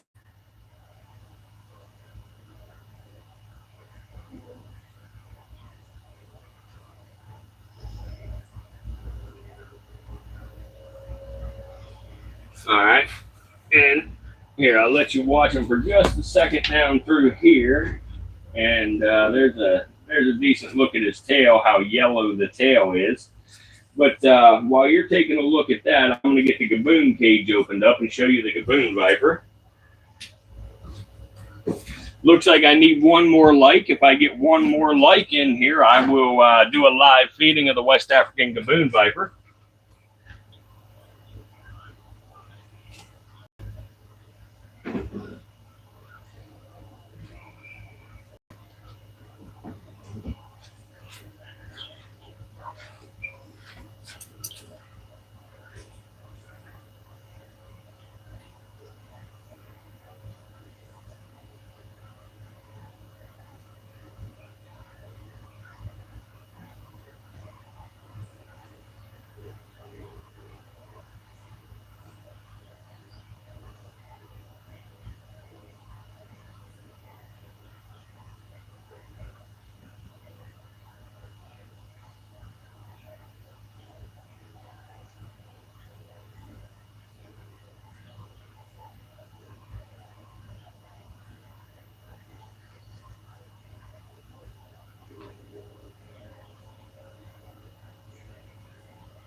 All right, come on, guys. One more like, and I will do a live feeding for a large West African gaboon viper. I've already got the rat sitting here ready to feed.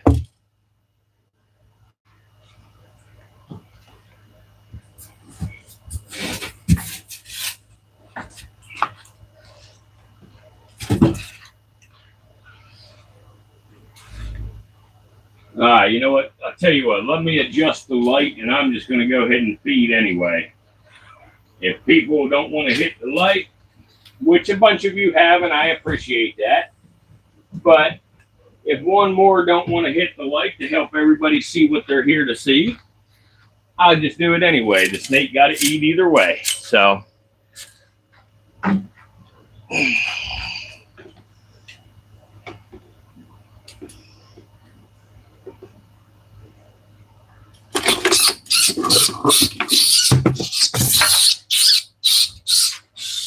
all right, Joe. All right, Joe. Here we go. Watch quick, because this is a very fast strike. Extremely fast strike. Are you hungry, Bubba? Are you hungry? Bam. Very fast strike. And as I showed you with the juveniles, the Viridis genus, which is the gaboon viper and the rhino vipers. Oh, the gaboon vipers and the rhino vipers. When they grab their prey, they actually hold it off the ground so the prey is not able to get their feet on the ground and escape. They bite, they hold on, and they will wait till the rat dies before swallowing. We will pan back over to him soon as the rat passes.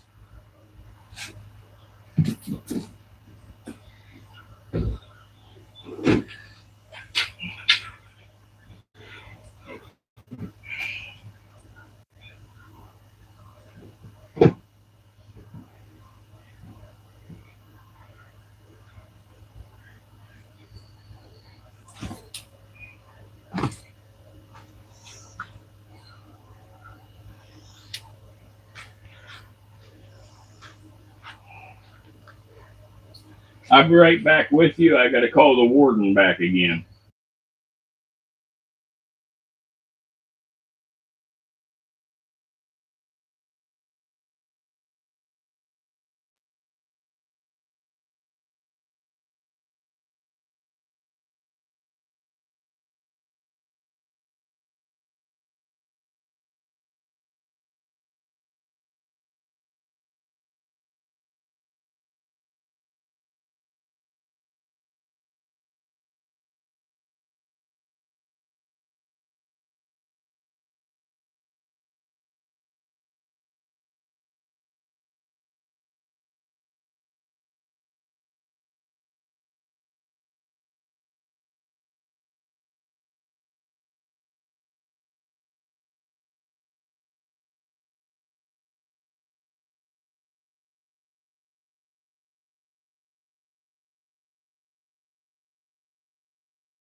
guys.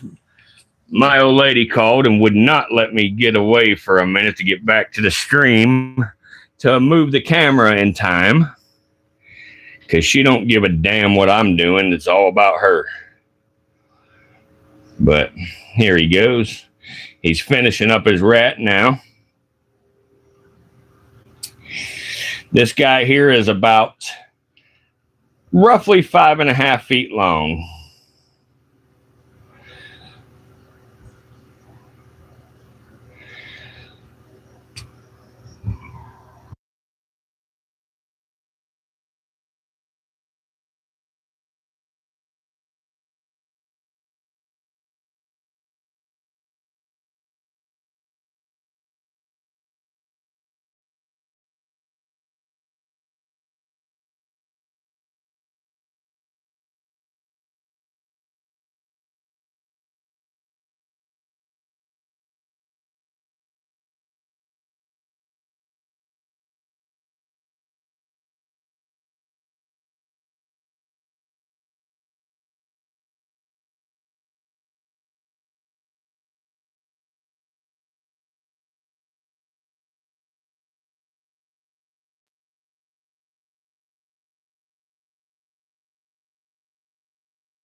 I hope at least a couple of y'all got to see the Gaboon Viper strike and got to see him finishing up swallowing that. And I hope you got to see the Green Mamba do his thing. If you want, I can actually go ahead and show y'all a live feeding of a monocle cobra as well. Give me one more like, and I will feed the monocle cobra, albino monocle cobra.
Come on, somebody in here, give me a thumbs up so we can feed this monocled cobra.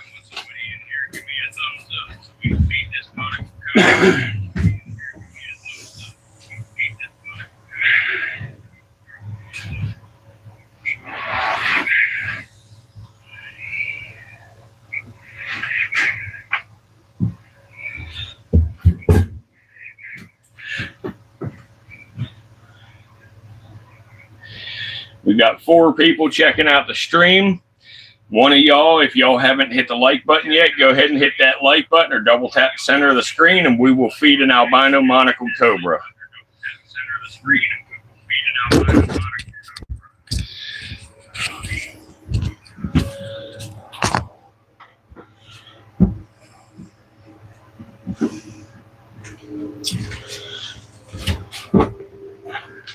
All right. Bear with me a minute. I'm going to get things in position and we're just going to go ahead and do a feeding anyway because he's ready to eat.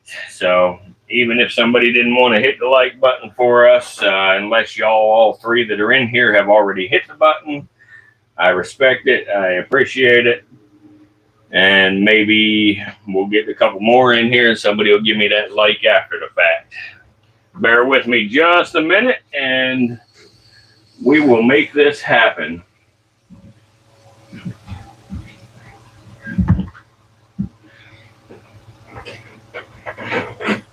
We'll get the camera. Okay. I reckon we can go right here like that. Move a couple rattlesnakes out of my way. Get my tongs. Let me wake the cobra up because he's in his hide right now, hiding. But as soon as we get him woke up, we'll go ahead and feed him here. Let's see.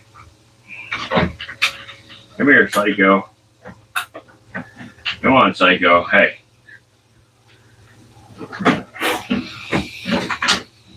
There he is. Okay. 1 second. That's the damn warden once again. Hello?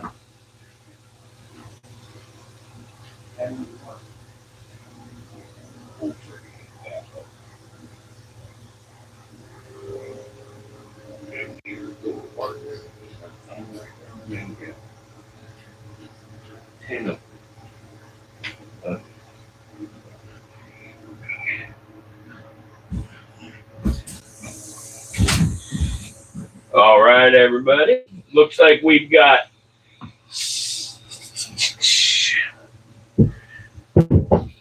let's see here. Okay. Looks like I see 11 likes on there. So let's go ahead and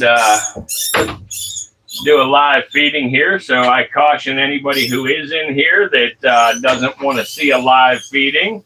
I caution y'all. But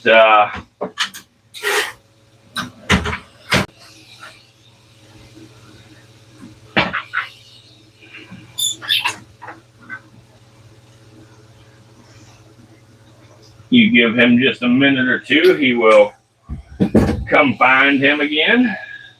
The monocled cobra is the same as a couple of the other snakes. They will hold on sometimes, other times they'll bite and release. In this case, he bit and released, and the reason is the size of the rat, mainly in the position of the bite. If he gets the bite right on the face where the rat can't bite him, then he will hold on. However, if the bite happens in a place where the rat can bite the snake will release and hunt him down a little later. Let's try to set the camera somewhere that y'all will be able to get a view when the snake decides to come get them. There we go. With any luck, we'll get that. As you can see, the neurological effects are already, or the neurotoxins are already taking effect. And that rat's getting to where he's about incapacitated. He can still move a little right now, However, he will expire in a very short time.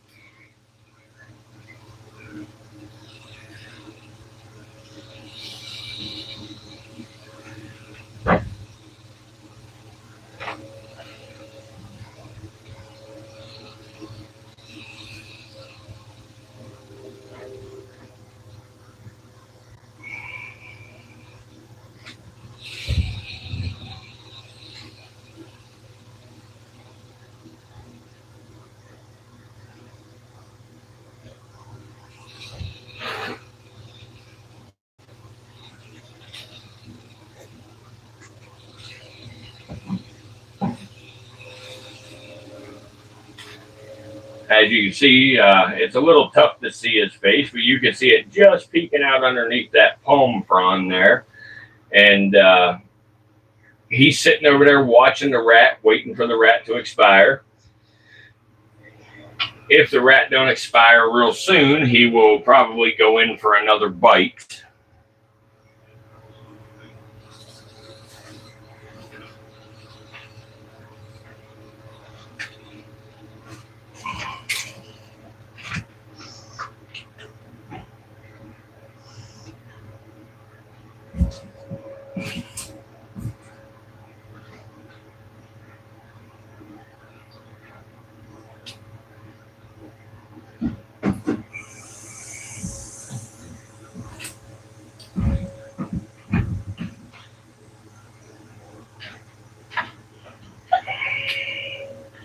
See if I can get the camera set up at any better angle here.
Hey guys, looks like there's about 9 of y'all in here watching right this second. If you guys will please double tap that screen, give us a thumbs up.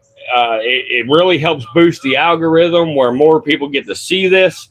We're a new channel. We're not a brand new channel, but we are new to posting our reptiles. And we're not a monetized channel. We're not looking for money. We don't want donations. We're not asking for donations or super chats or none of that financial stuff. We simply want y'all to give us a thumbs up to help get out there to a larger audience. And that's the only way to do it. We spend a lot of time, money, and effort to bring you these videos for education and entertainment value. We just ask for the mutual respect, and you take a split second of your time to double tap that screen.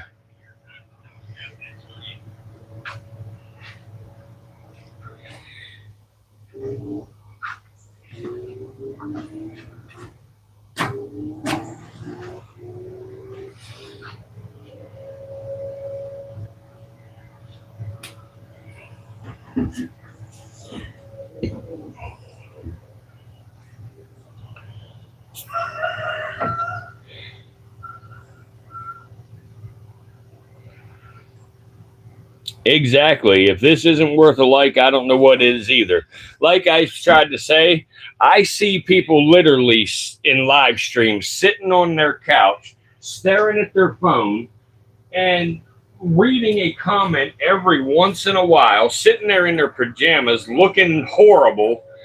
And they've got, hundreds of viewers and hundreds of likes, people donating money, all kinds of stuff for no reason.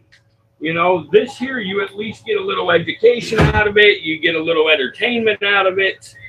And, it's hard to get people to hit the like button. I'm sorry, the camera just moved, but I'm going to set it back up here quick.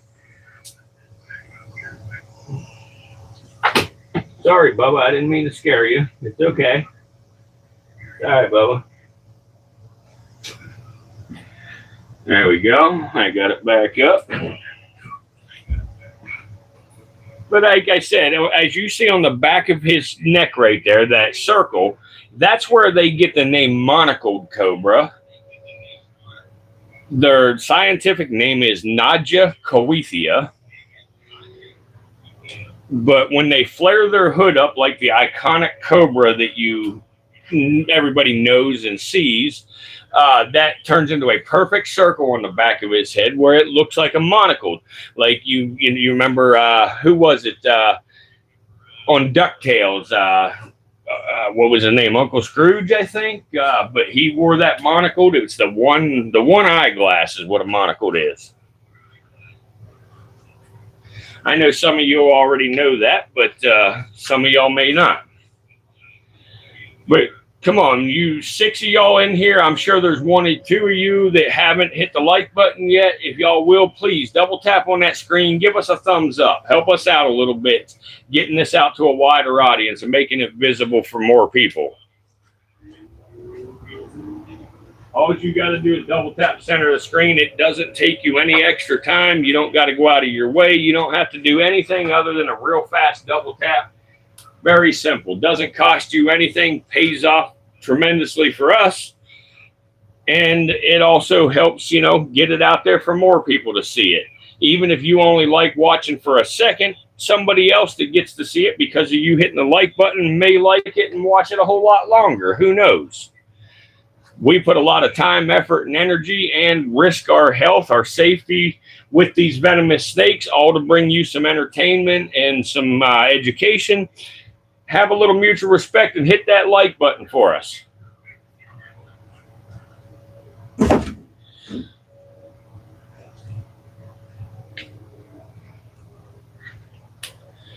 There's nowhere else in the world today that you would have seen a live feeding of a monocled cobra, a gaboon viper, and a West African green mamba. There's nowhere else in the world you could have seen that today.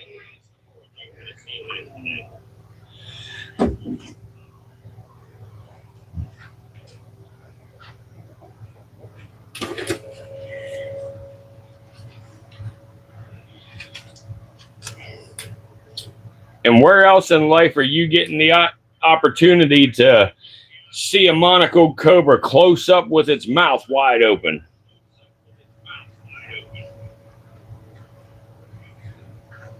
Thank you, Sue. Like I say, that it's definitely mutual between me and you. I really appreciate you. Every time I come in and start a stream, I ask right away if you're in here yet or not, because I just know that you're always going to be back the next time to check it out again.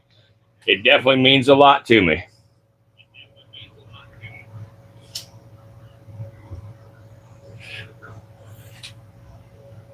You know, I know there's some people that watch the videos that just don't know how to like the video, but I do try to tell them just double tap the center of the screen. And if they're on a computer, there's a like button, you know, just hit the like button. Or if you're on a TV, you as well got a like button and you can hit that.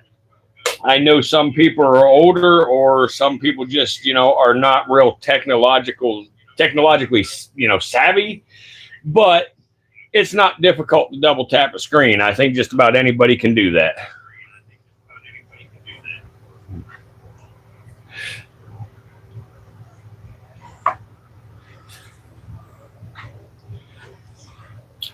Now, if I did some dumb shit like you see, you know, some of them other boys out there doing, like free handling and, you know, holding these things without any hooks and stuff like that, you know, people may hit the like button, but I'm not willing to go that risky with my life, all for some likes on YouTube.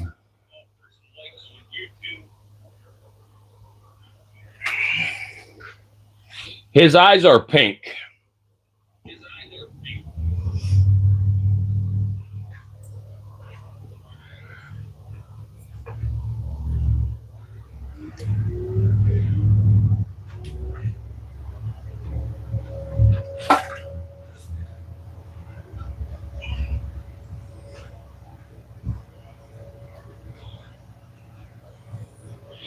If you haven't hit the like button yet, go ahead and leave my stream.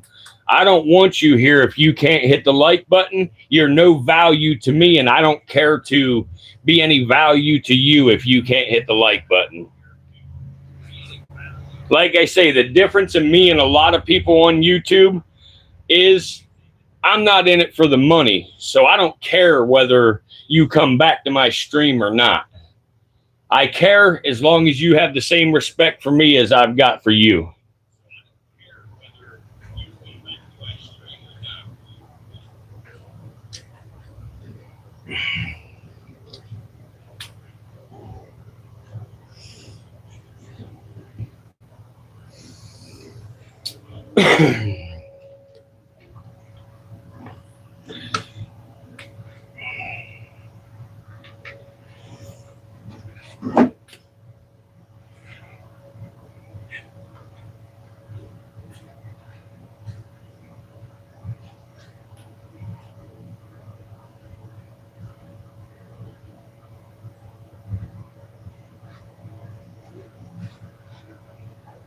Something went wrong. What the fuck went wrong?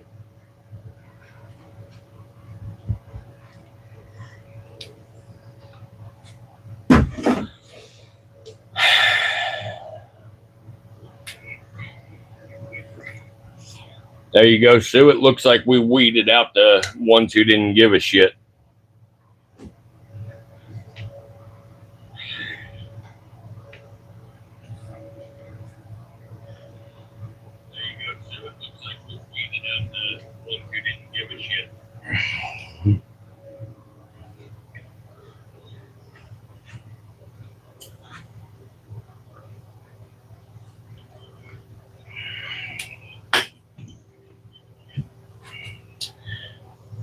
Hey guys, there's about 5 of y'all in here watching. Come on, give me a thumbs up on this thing. Y'all stopped in to take a quick look. Double tap center that screen and give us a like. Only take you a split second. If you don't want to give me that like, go ahead and leave my stream. I want you here if you care and have enough respect for what I'm doing. If you don't, go on out of here.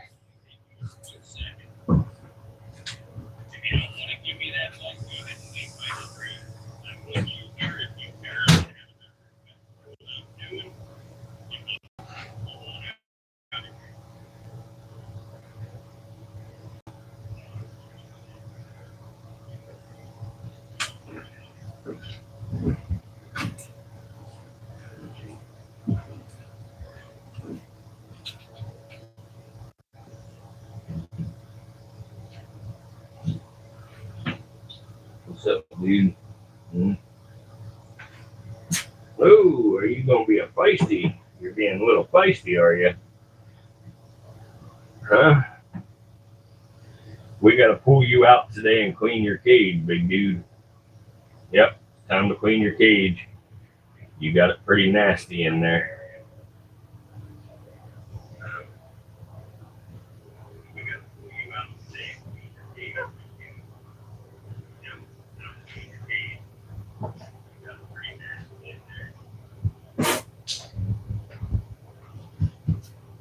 Let me grab the microphone and I'll try to get them to hiss. Monocle cobras have a very eerie sounding hiss.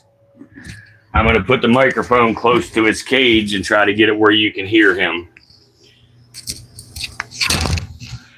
Let's see here. Let me get the microphone set up and then I'll get him to do it here.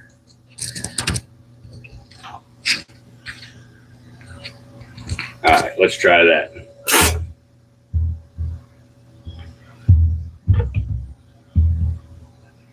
I don't know if you heard it. He only did it once for me, but maybe I can get him again here.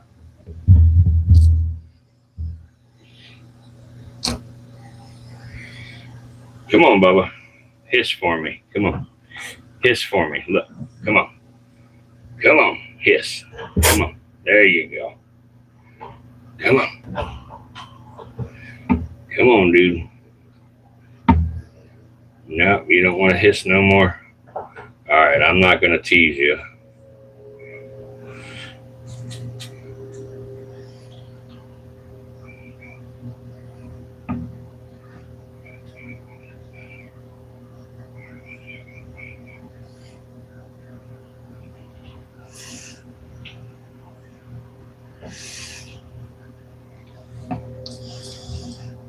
Oh, actually, I'm going to go grab him another rat.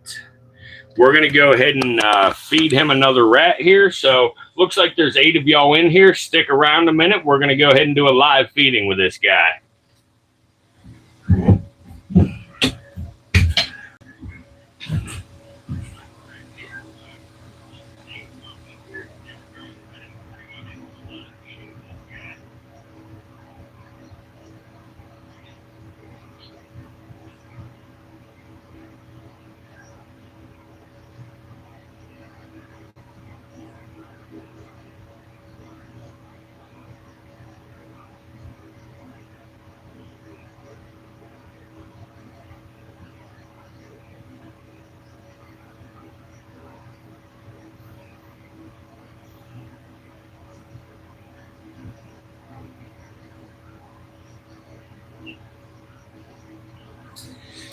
All right, this rat here is a little bit smaller of a rat this time that we're going to drop in here right now.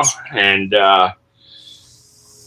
he may go ahead and do as I was explaining to you. Hold on.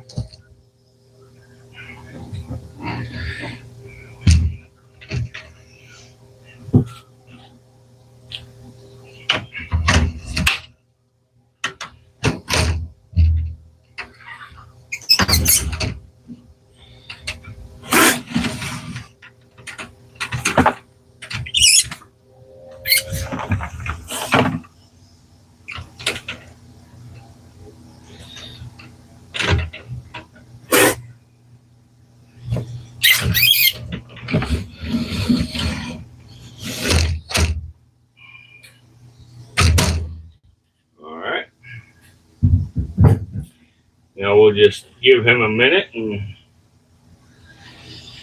let that rat expire.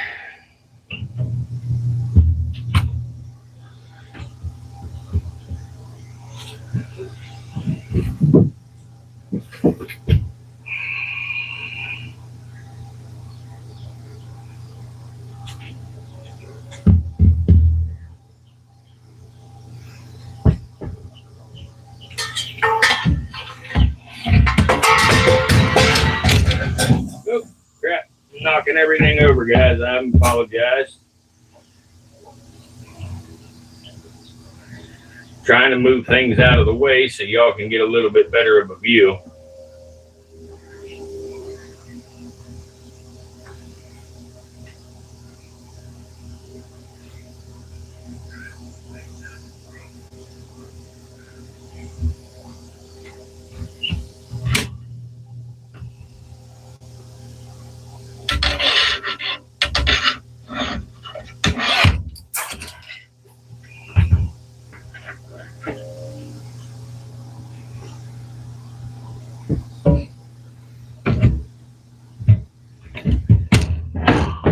Darn it, I did it again. Oh, relax. Relax. There you go.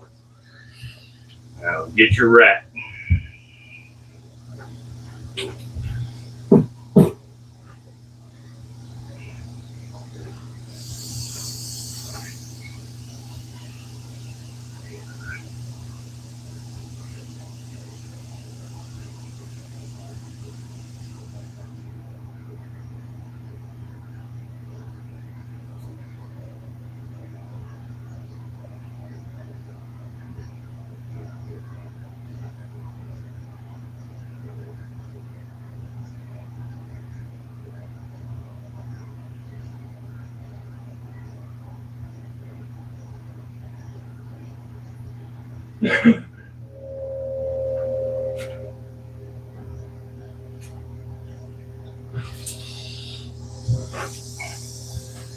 Bear with me 1 second. I'm going to pull that hide out of there too. That way there's no obstructions so we can see what's going on here.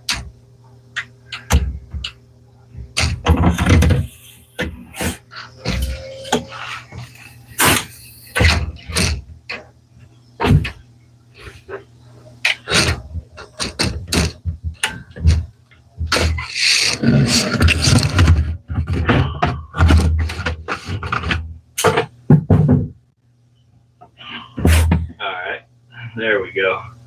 Now there's no obstructions. So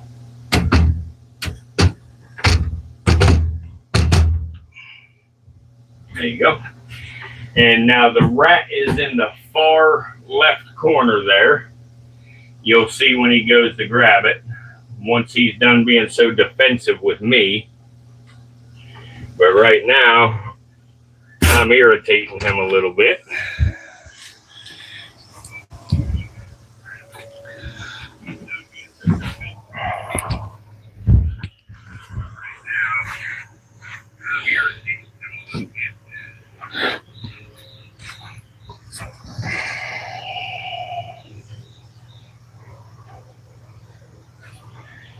So I go through about 140-ish, maybe 150 rats a week.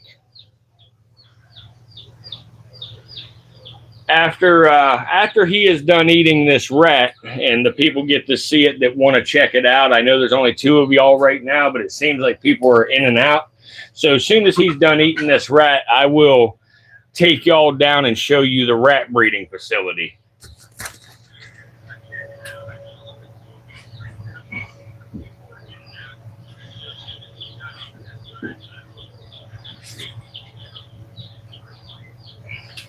Yeah, I pissed him off pretty good.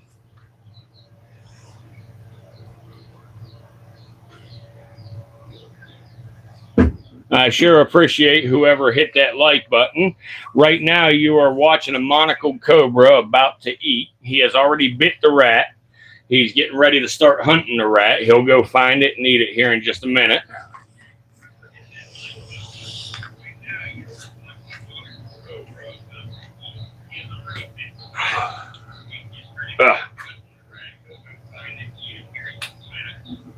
There he goes. He's heading for it now.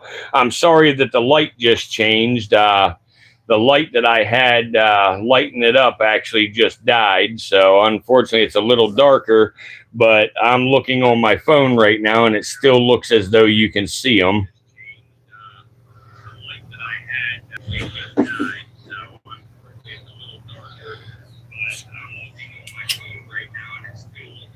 There he goes right now. He's fitting to grab that rat.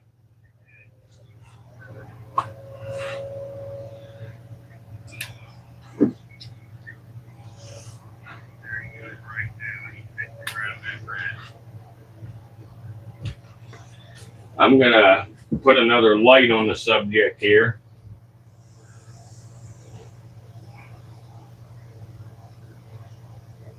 There we go. That helps a little bit. It's not quite as good as the other light was, but it certainly helps.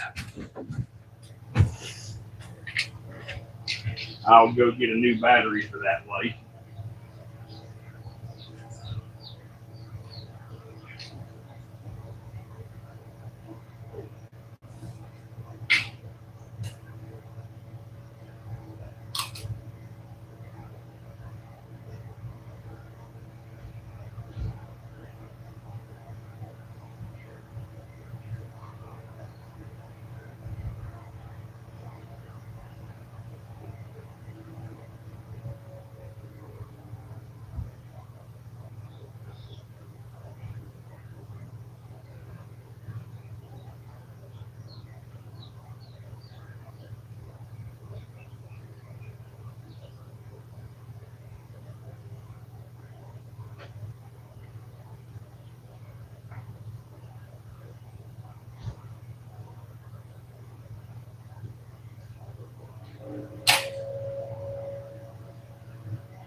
There you go. Get the light back on the subject here.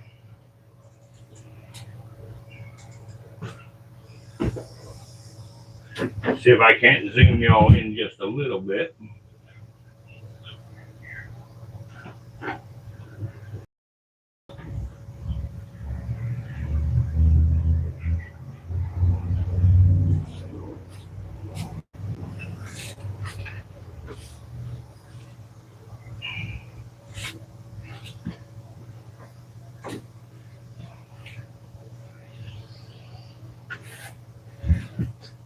Elapids, and the Lapidae is essentially, your cobras, mambas, and things like that. Elapids have fixed fangs in the front of their mouth where vipers' fangs hinge, and most vipers are pit vipers. There are some that are not pit vipers, but most of them are pit vipers, and they have heat-sensing pits in the front of their face, which makes them see basically in a thermal camera view. And that's how they sense when there's prey around to eat. But anyway, elapids have a very fast metabolism, so they definitely eat way more frequently and ferociously than pit vipers do.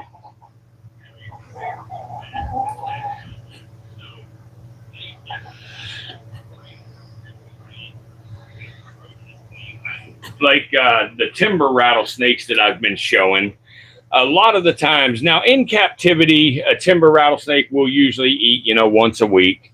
But in the wild, some of them will. I mean, they're opportunistic predators, so whenever they have the chance, they will. However, they will go weeks or even months without eating. A good example is the female timber rattlesnake. Whenever she breeds this year, she will store the sperm until next year, and next year she will come out of brumation, and she will not eat. So she has gone all the way from fall of this year all the way through next year into the spring of the following year before she eats again.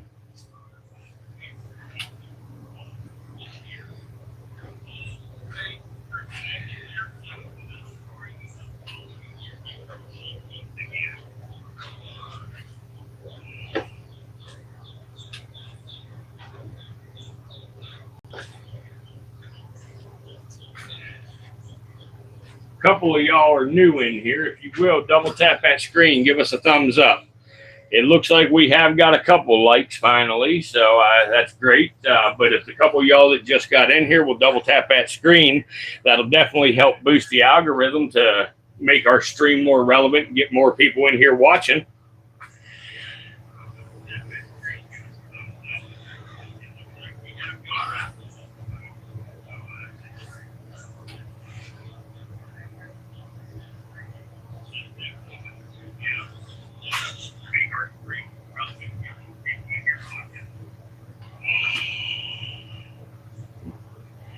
All right, it looks like he has finished his rat.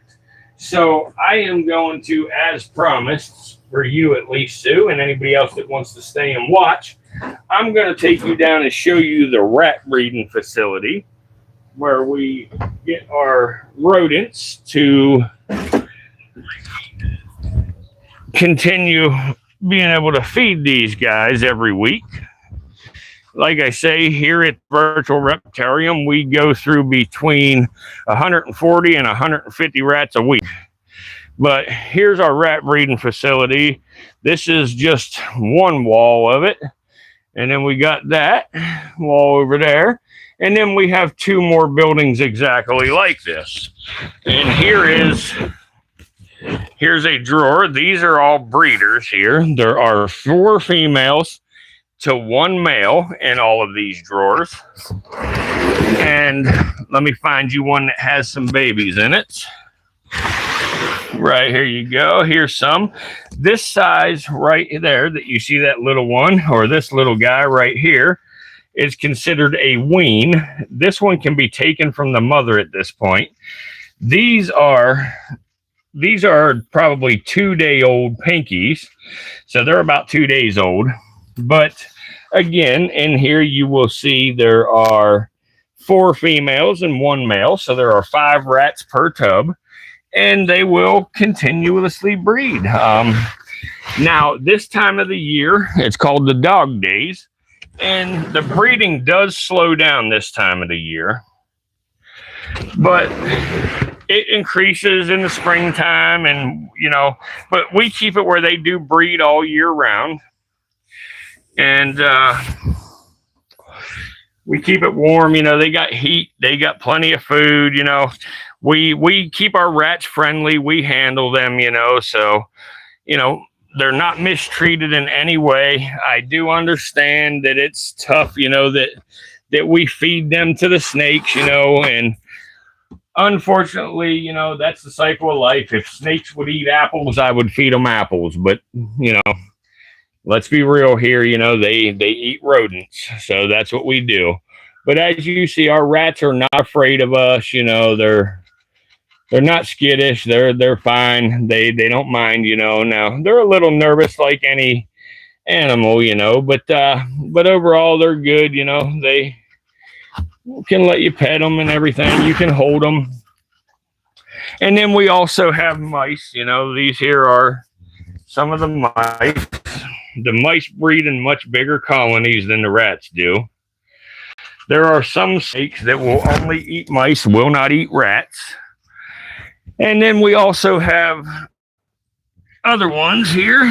These are called, well, no, they're all the way in the back. I ain't gonna be able to see them, but I believe I have another tub over here. Let's see.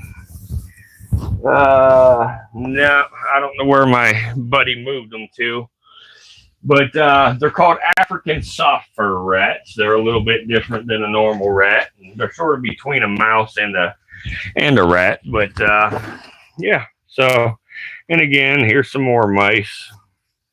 But anyway, that's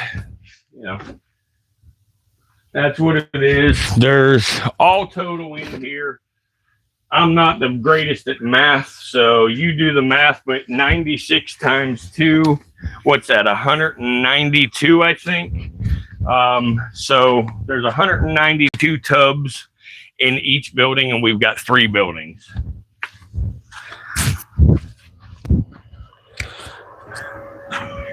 math, but 96 times 2, what's that, 192, I think. So there's 192 tubs in each building, and we've got 3 buildings.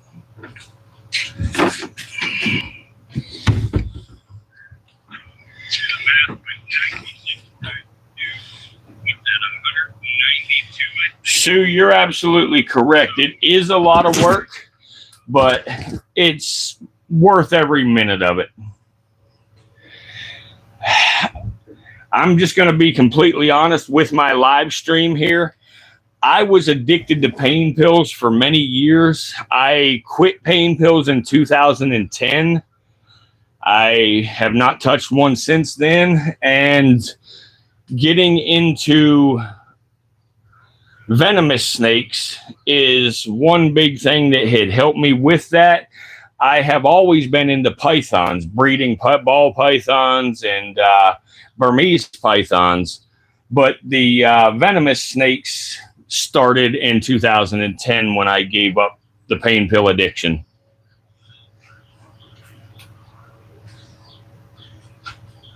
And my buddy that I speak of that helps me with the rat breeding process, and the guy that spots me whenever I have to feed or handle a venomous snake, he as well was an addict for many, many years. And the same thing, the rat breeding facility has helped him tremendously in getting and staying clean.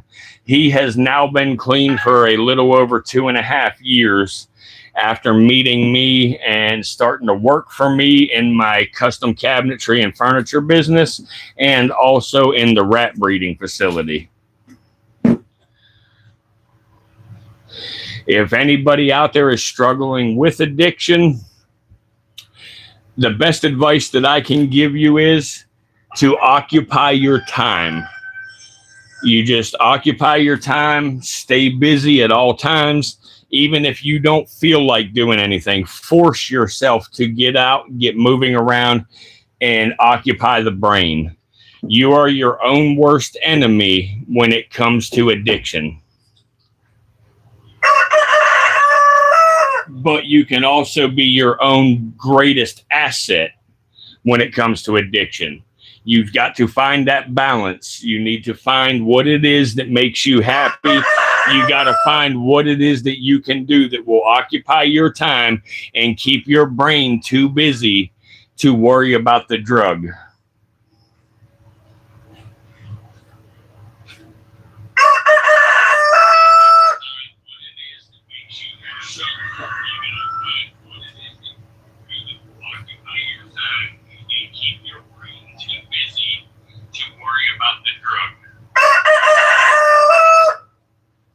Rooster, shut the fuck up. Hey, listen, anybody that hits the like button, I'm giving away free roosters. So you hit that like button and give me your address, I'll send you a rooster.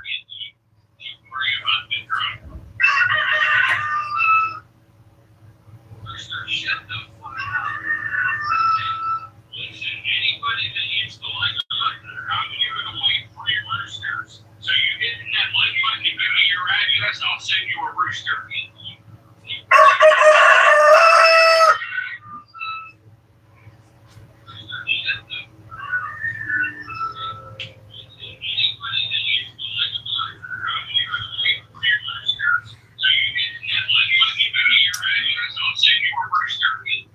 That is a very tough call on which is my favorite, but I would have to say my favorite is the timber rattlesnake.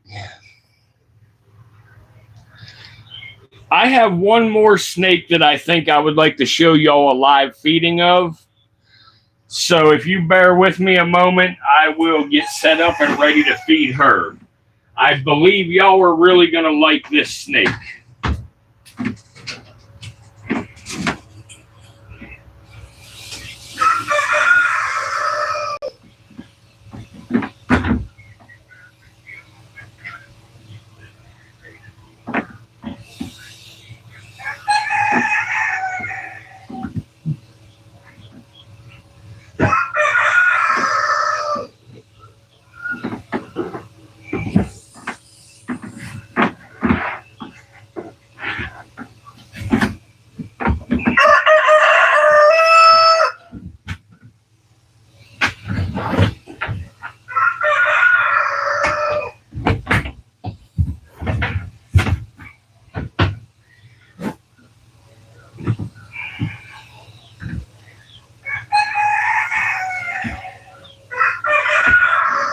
Okay, I'm going to move the light real quick to the next cage, and then I'll be right back with you momentarily once I go grab a rat.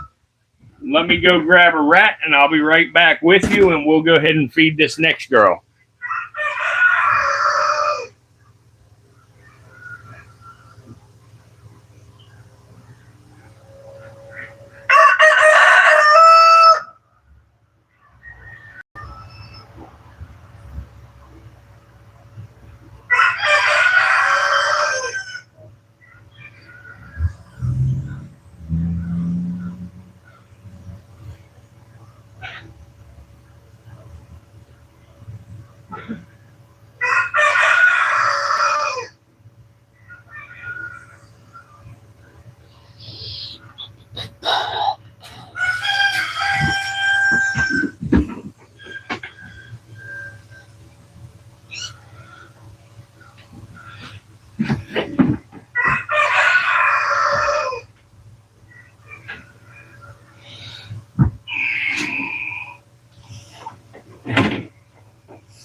1 second here. Let me get her cage ready and the camera ready.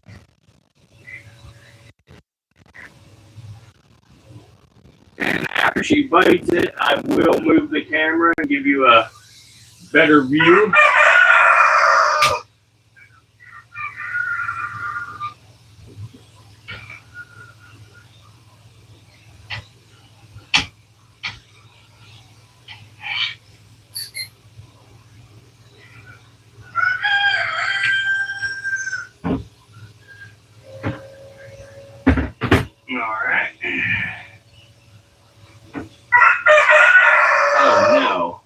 Oh no. Let's see here, green screen. There we go. Okay. Let me grab my microphone real quick, y'all. 1 sec, please. Okay, there we go. Now, let me give you a better view. Okay, this snake here is called Tremorosaurus insularis. They are also known as the blue insularis or the Komodo Island pit viper. They were found in the Komodo Island, the Lesser Sudan Islands, specifically the Komodo Islands. It is the only place in the world that this pit viper is found.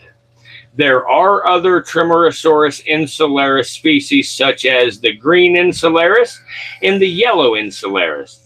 The green insularis can be found in the mainland. The yellow insularis is found in the Wetar Islands.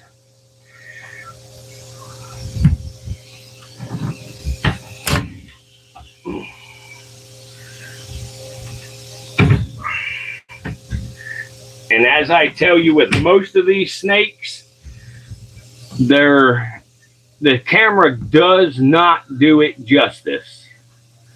They are much, much prettier in person.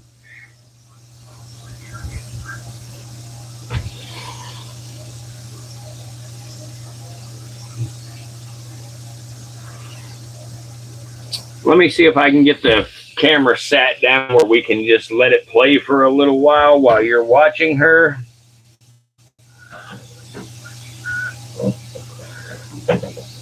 All right, let's try that.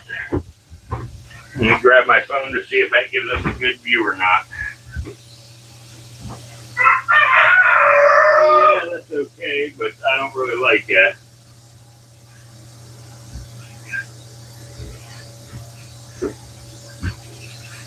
I got so many darn roosters, Sue. I love them, but I hate them at the same time. Every single one of them have very big mouths.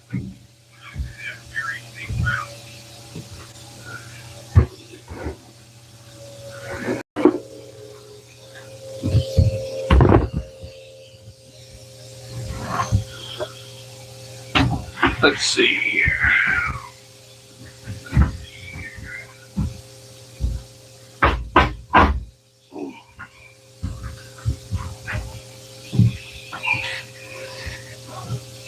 I'm trying to come up with the best view I can for you. Oh, let me try to get that quick moving. There we go.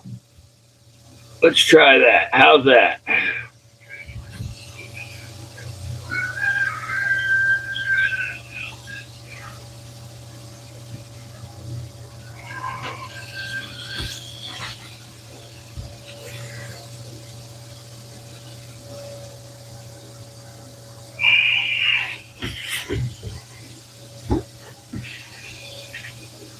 There we go. That's a respectable view, I think.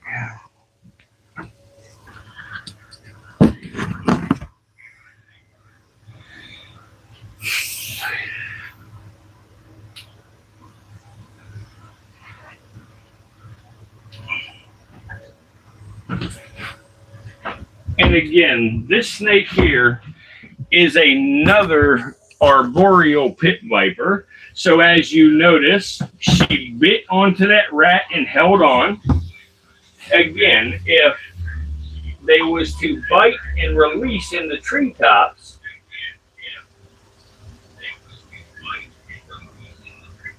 they would lose their meal.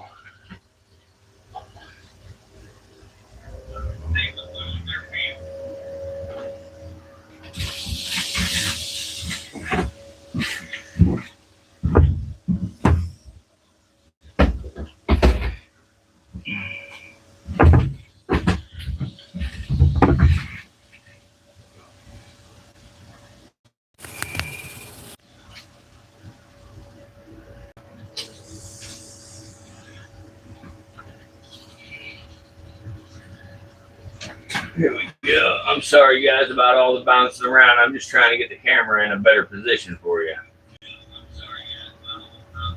There we go. Now I think we'll be okay for a little while.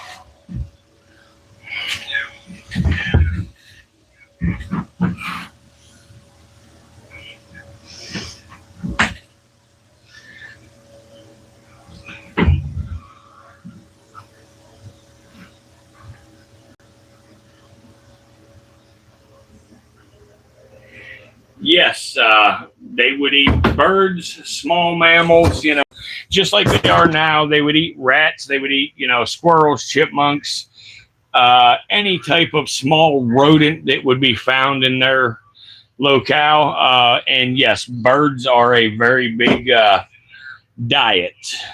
I do feed them any baby chicks that hatch and pass away. I freeze them and I do feed them to my arboreal snakes and to the rattlesnakes sometimes.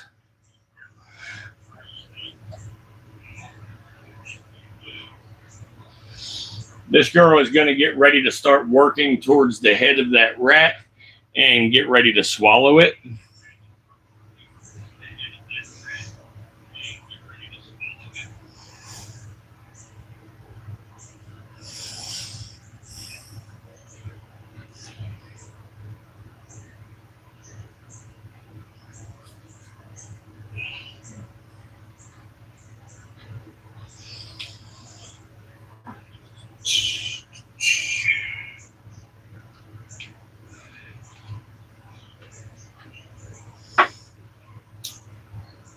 I'll be right back with you. I've got to go plug my phone in. It's about to die. I'm not so sure if the camera that I'm recording with or streaming with, I'm not sure what the battery level is on it either.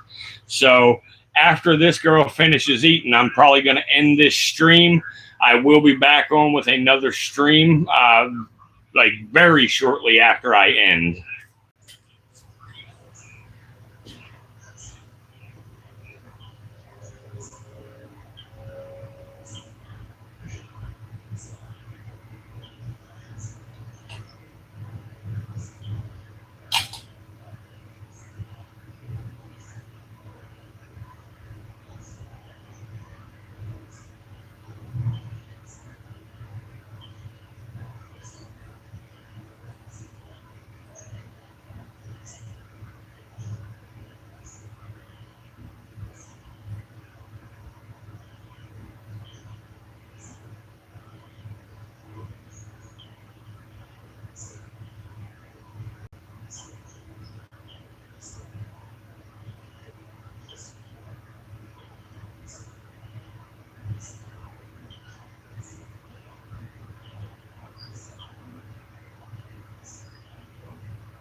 me try to adjust it a little for you here.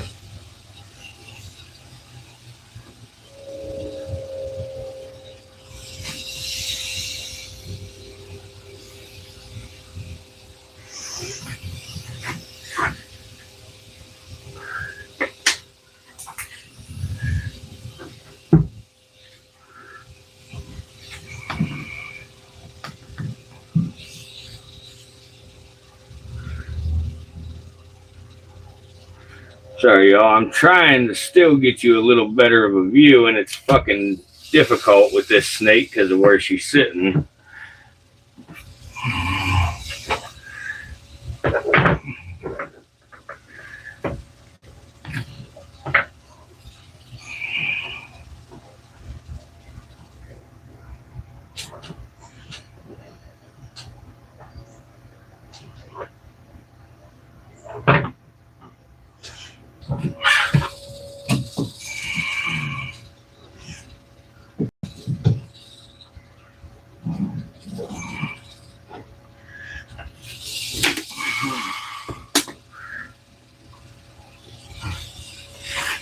There you go. Hopefully that's a little better there. Hey guys, while you're in here, please give us a thumbs up. Double tap center of that screen. We really could use your help getting these likes up. It's the only way to boost the algorithm and get this out to a wider audience.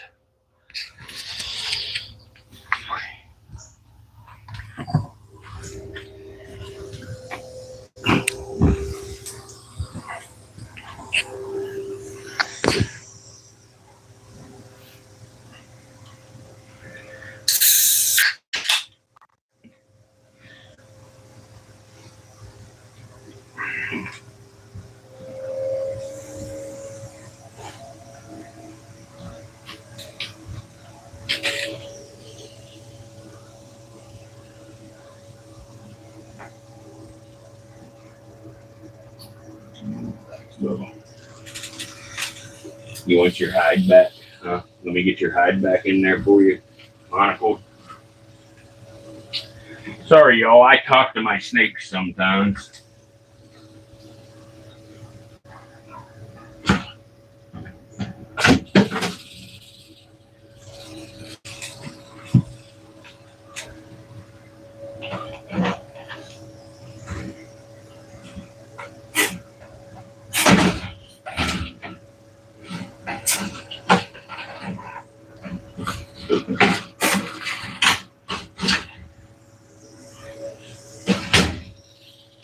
There you go. You got your hide box back, Monocle. Now you can relax, dude. I know I got you very, very frustrated. My bad, dude.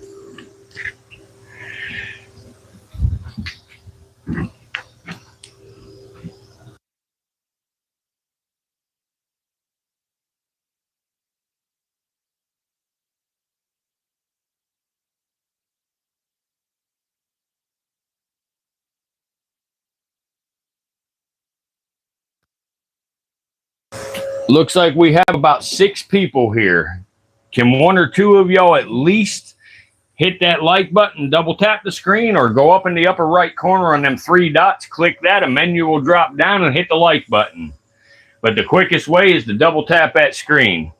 If you double tap on the screen, it'll give us a like. It'll help boost the algorithm, get it out to a wider audience. Again, we're a non-monetized channel. We don't ask for donations. We're not begging for super chats. We're not just sitting on the couch in our pajamas looking like ugly fat slobs, reading a comment here and there. We are producing educational and entertainment value live streams for y'all. Respect our time by giving us a quarter of a second of your time to double tap that screen.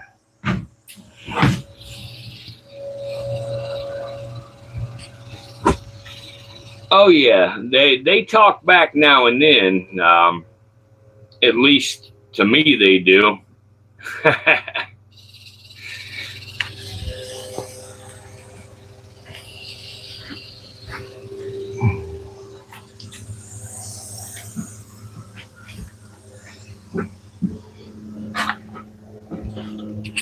I'm going to try to walk away from the camera a little. I'm not so sure whether it's going to cut in or out or not. If it cuts out, I'll be right back with you momentarily.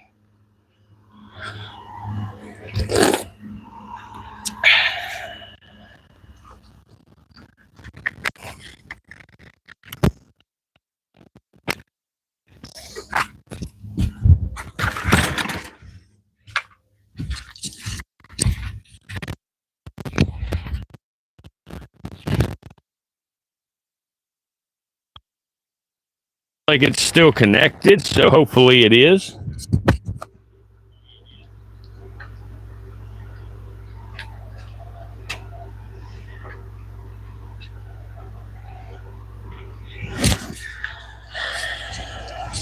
Hey Sue, can you hear me on this?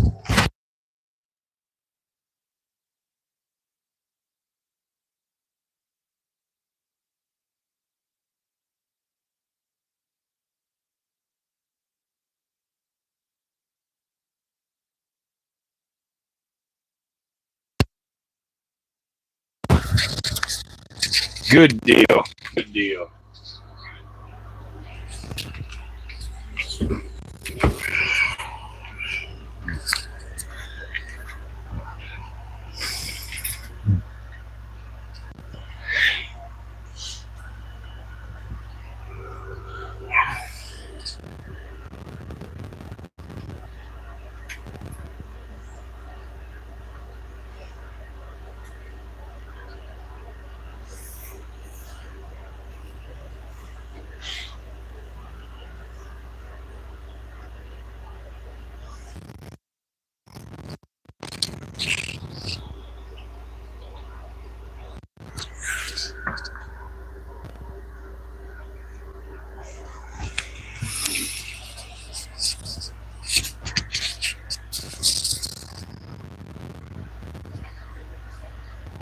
Whoever just stopped in, hit that like button.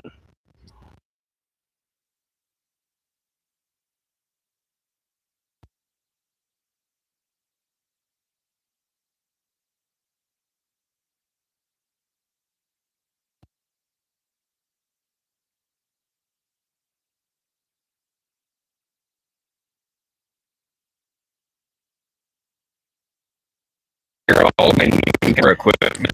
I will set up to do more stable, better live streams, and be able to live stream more than one enclosure at a time.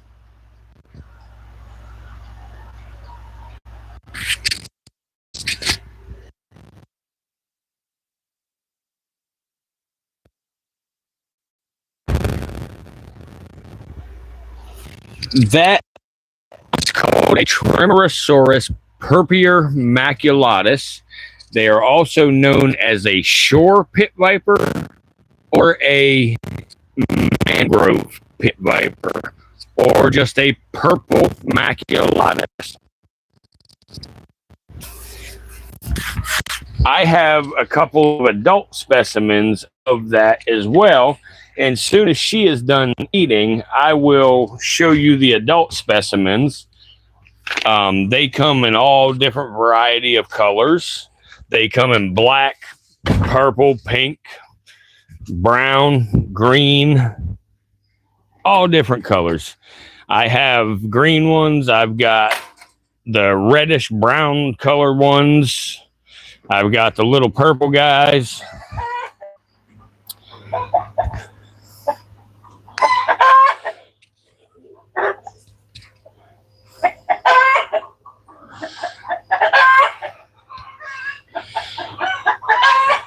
she's nearly done with her rat, and I will actually go grab a mouse for the purple maculatus, and I will show you.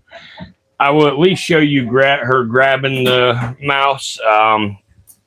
If there's enough charge in the camera, I will show the whole feeding, but I'm not so sure. I won't know until she's done eating. But let me go grab a mouse to get ready for it.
All right, so I am back with the mouse. I'm going to grab the camera, and we will let the Insularis finish up eating herself here, and we will show you the Purpura maculatus. Let me try to get the light in here correctly so you can see.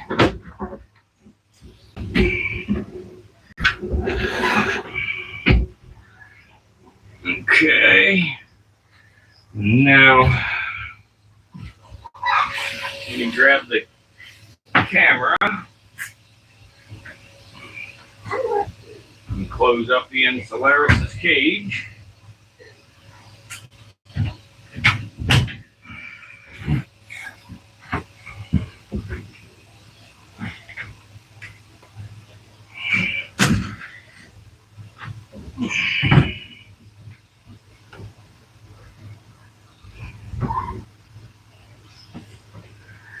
Okay.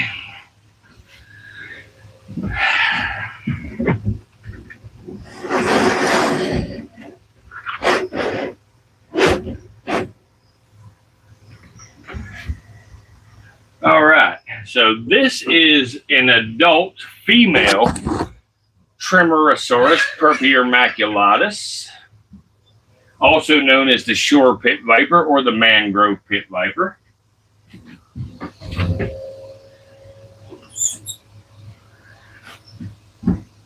And we will go ahead and feed her once I figure out where the male's at. Okay, it appears as though the male is under the log, so I'm safe. Because I do not have my spotter here this second.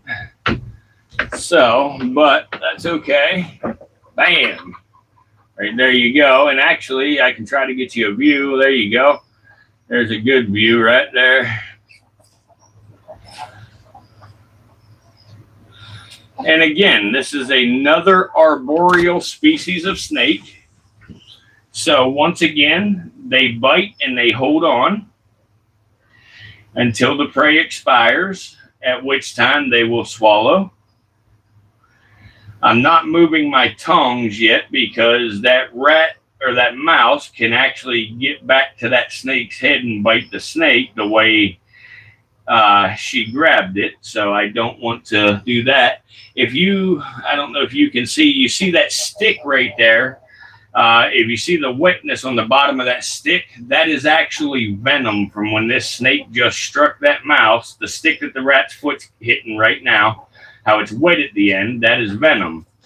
When this snake bit, some venom shot out onto that stick. I'm going to try to release. There we go.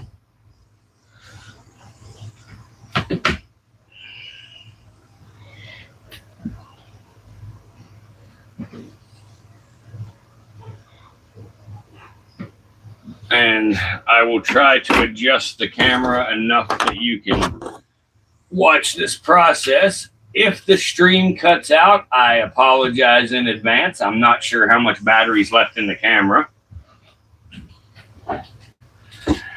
but I will go ahead and let it play for now.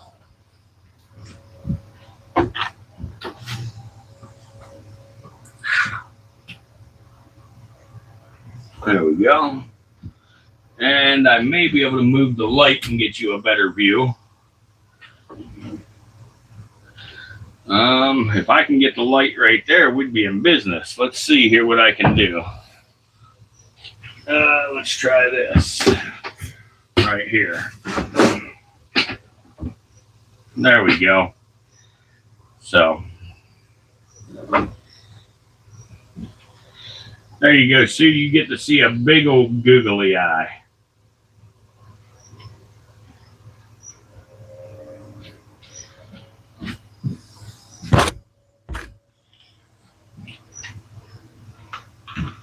Yeah, you're welcome, Sue. And I'll say thank you to you too now for being a loyal supporter and checking us out every single live stream we have. It truly means a lot to us here. I say us, but it's technically me, but I say us because we're the virtual Reptarium.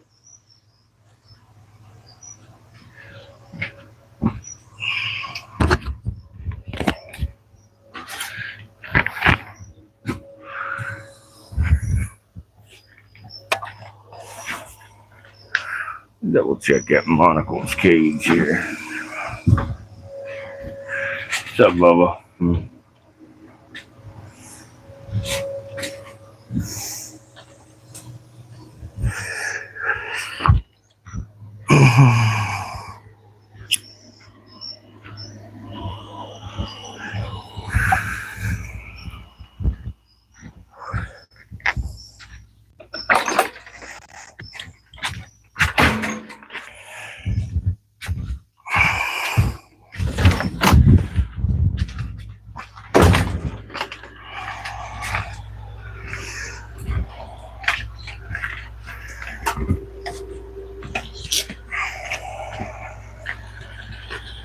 And as this snake starts moving the prey to get it in position to swallow, you will see the length of the fangs on this guy. Again, it's another arboreal snake, so it has excessively long fangs.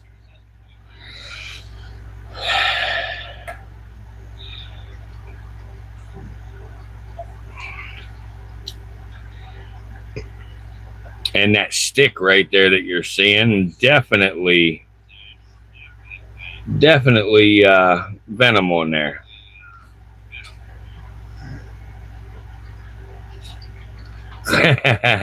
Looked like your husband going after his dinner. Yeah, I probably look the same when I'm going after dinner too. That's the only thing that I'll stop in the middle of a damn live stream for if it comes to food.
He didn't find the humor. Come on, man, lighten up. That was definitely funny, man. I know what she's saying because, like I say, I'm never late for dinner, brother.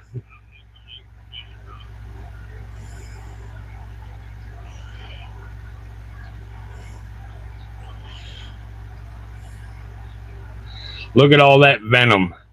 That is a insane amount of venom on that mouse.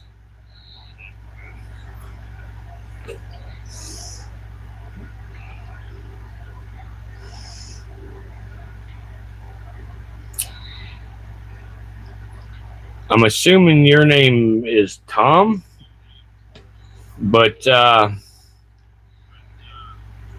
between me and you, and plug her ears for a minute, I think these vipers look a lot more like our wives when we first wake up in the morning.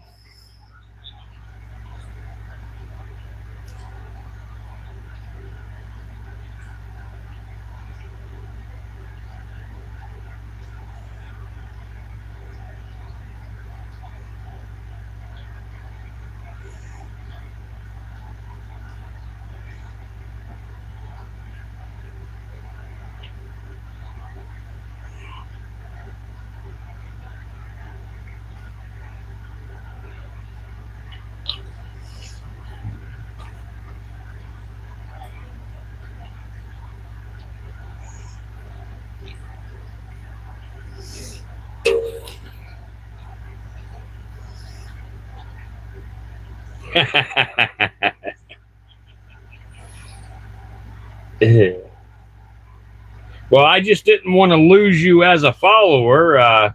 You've been a loyal viewer now. I was trying not to have you hear me talking crap.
Hey, as you heard me earlier, when my wife kept calling me, I said that it's the warden, like the prison warden.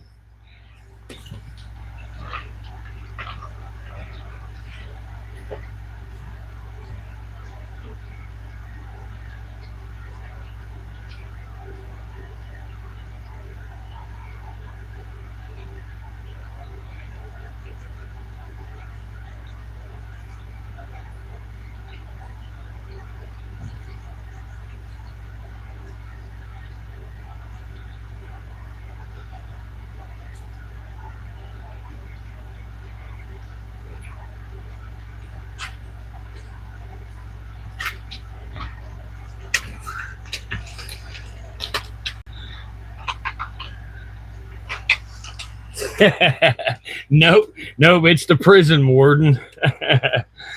But I've always just called her the warden, for the last 20 years.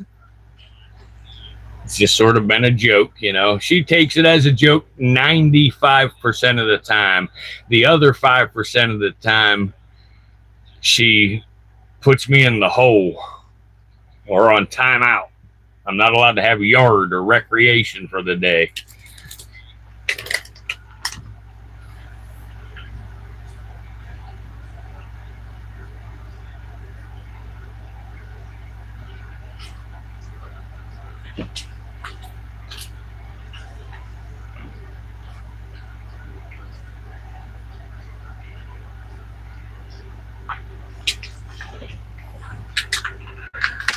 I reckon tomorrow we'll feed some more snakes, and I got a couple of large albino western diamondbacks to feed. I got a giant forest cobra to feed. I've got some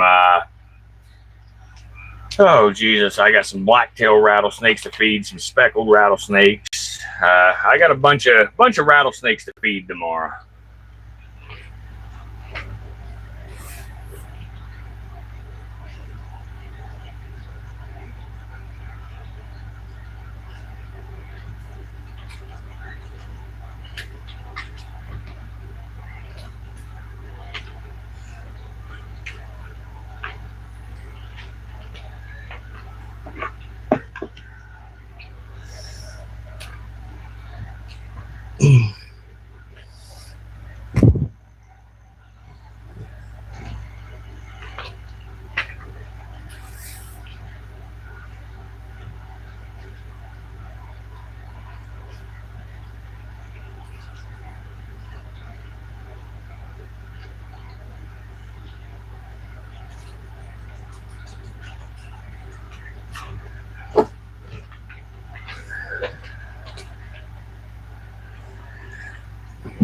All right. Well, I appreciate you watching and checking with us on every stream we do. Hopefully, I'll see you later on or tomorrow again. And you have a good night. I hope you enjoyed what I was able to show you today.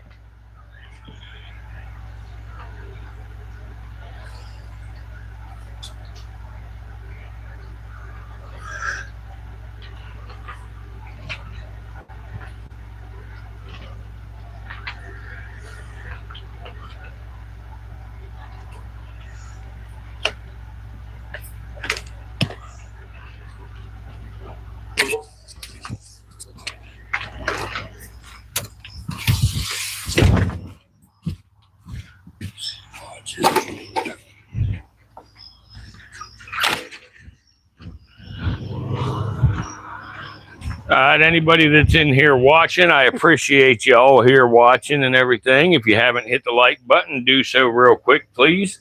We're going to go ahead and end this stream. All good things got to come to an end eventually. So once again, I appreciate y'all, and y'all have a good night.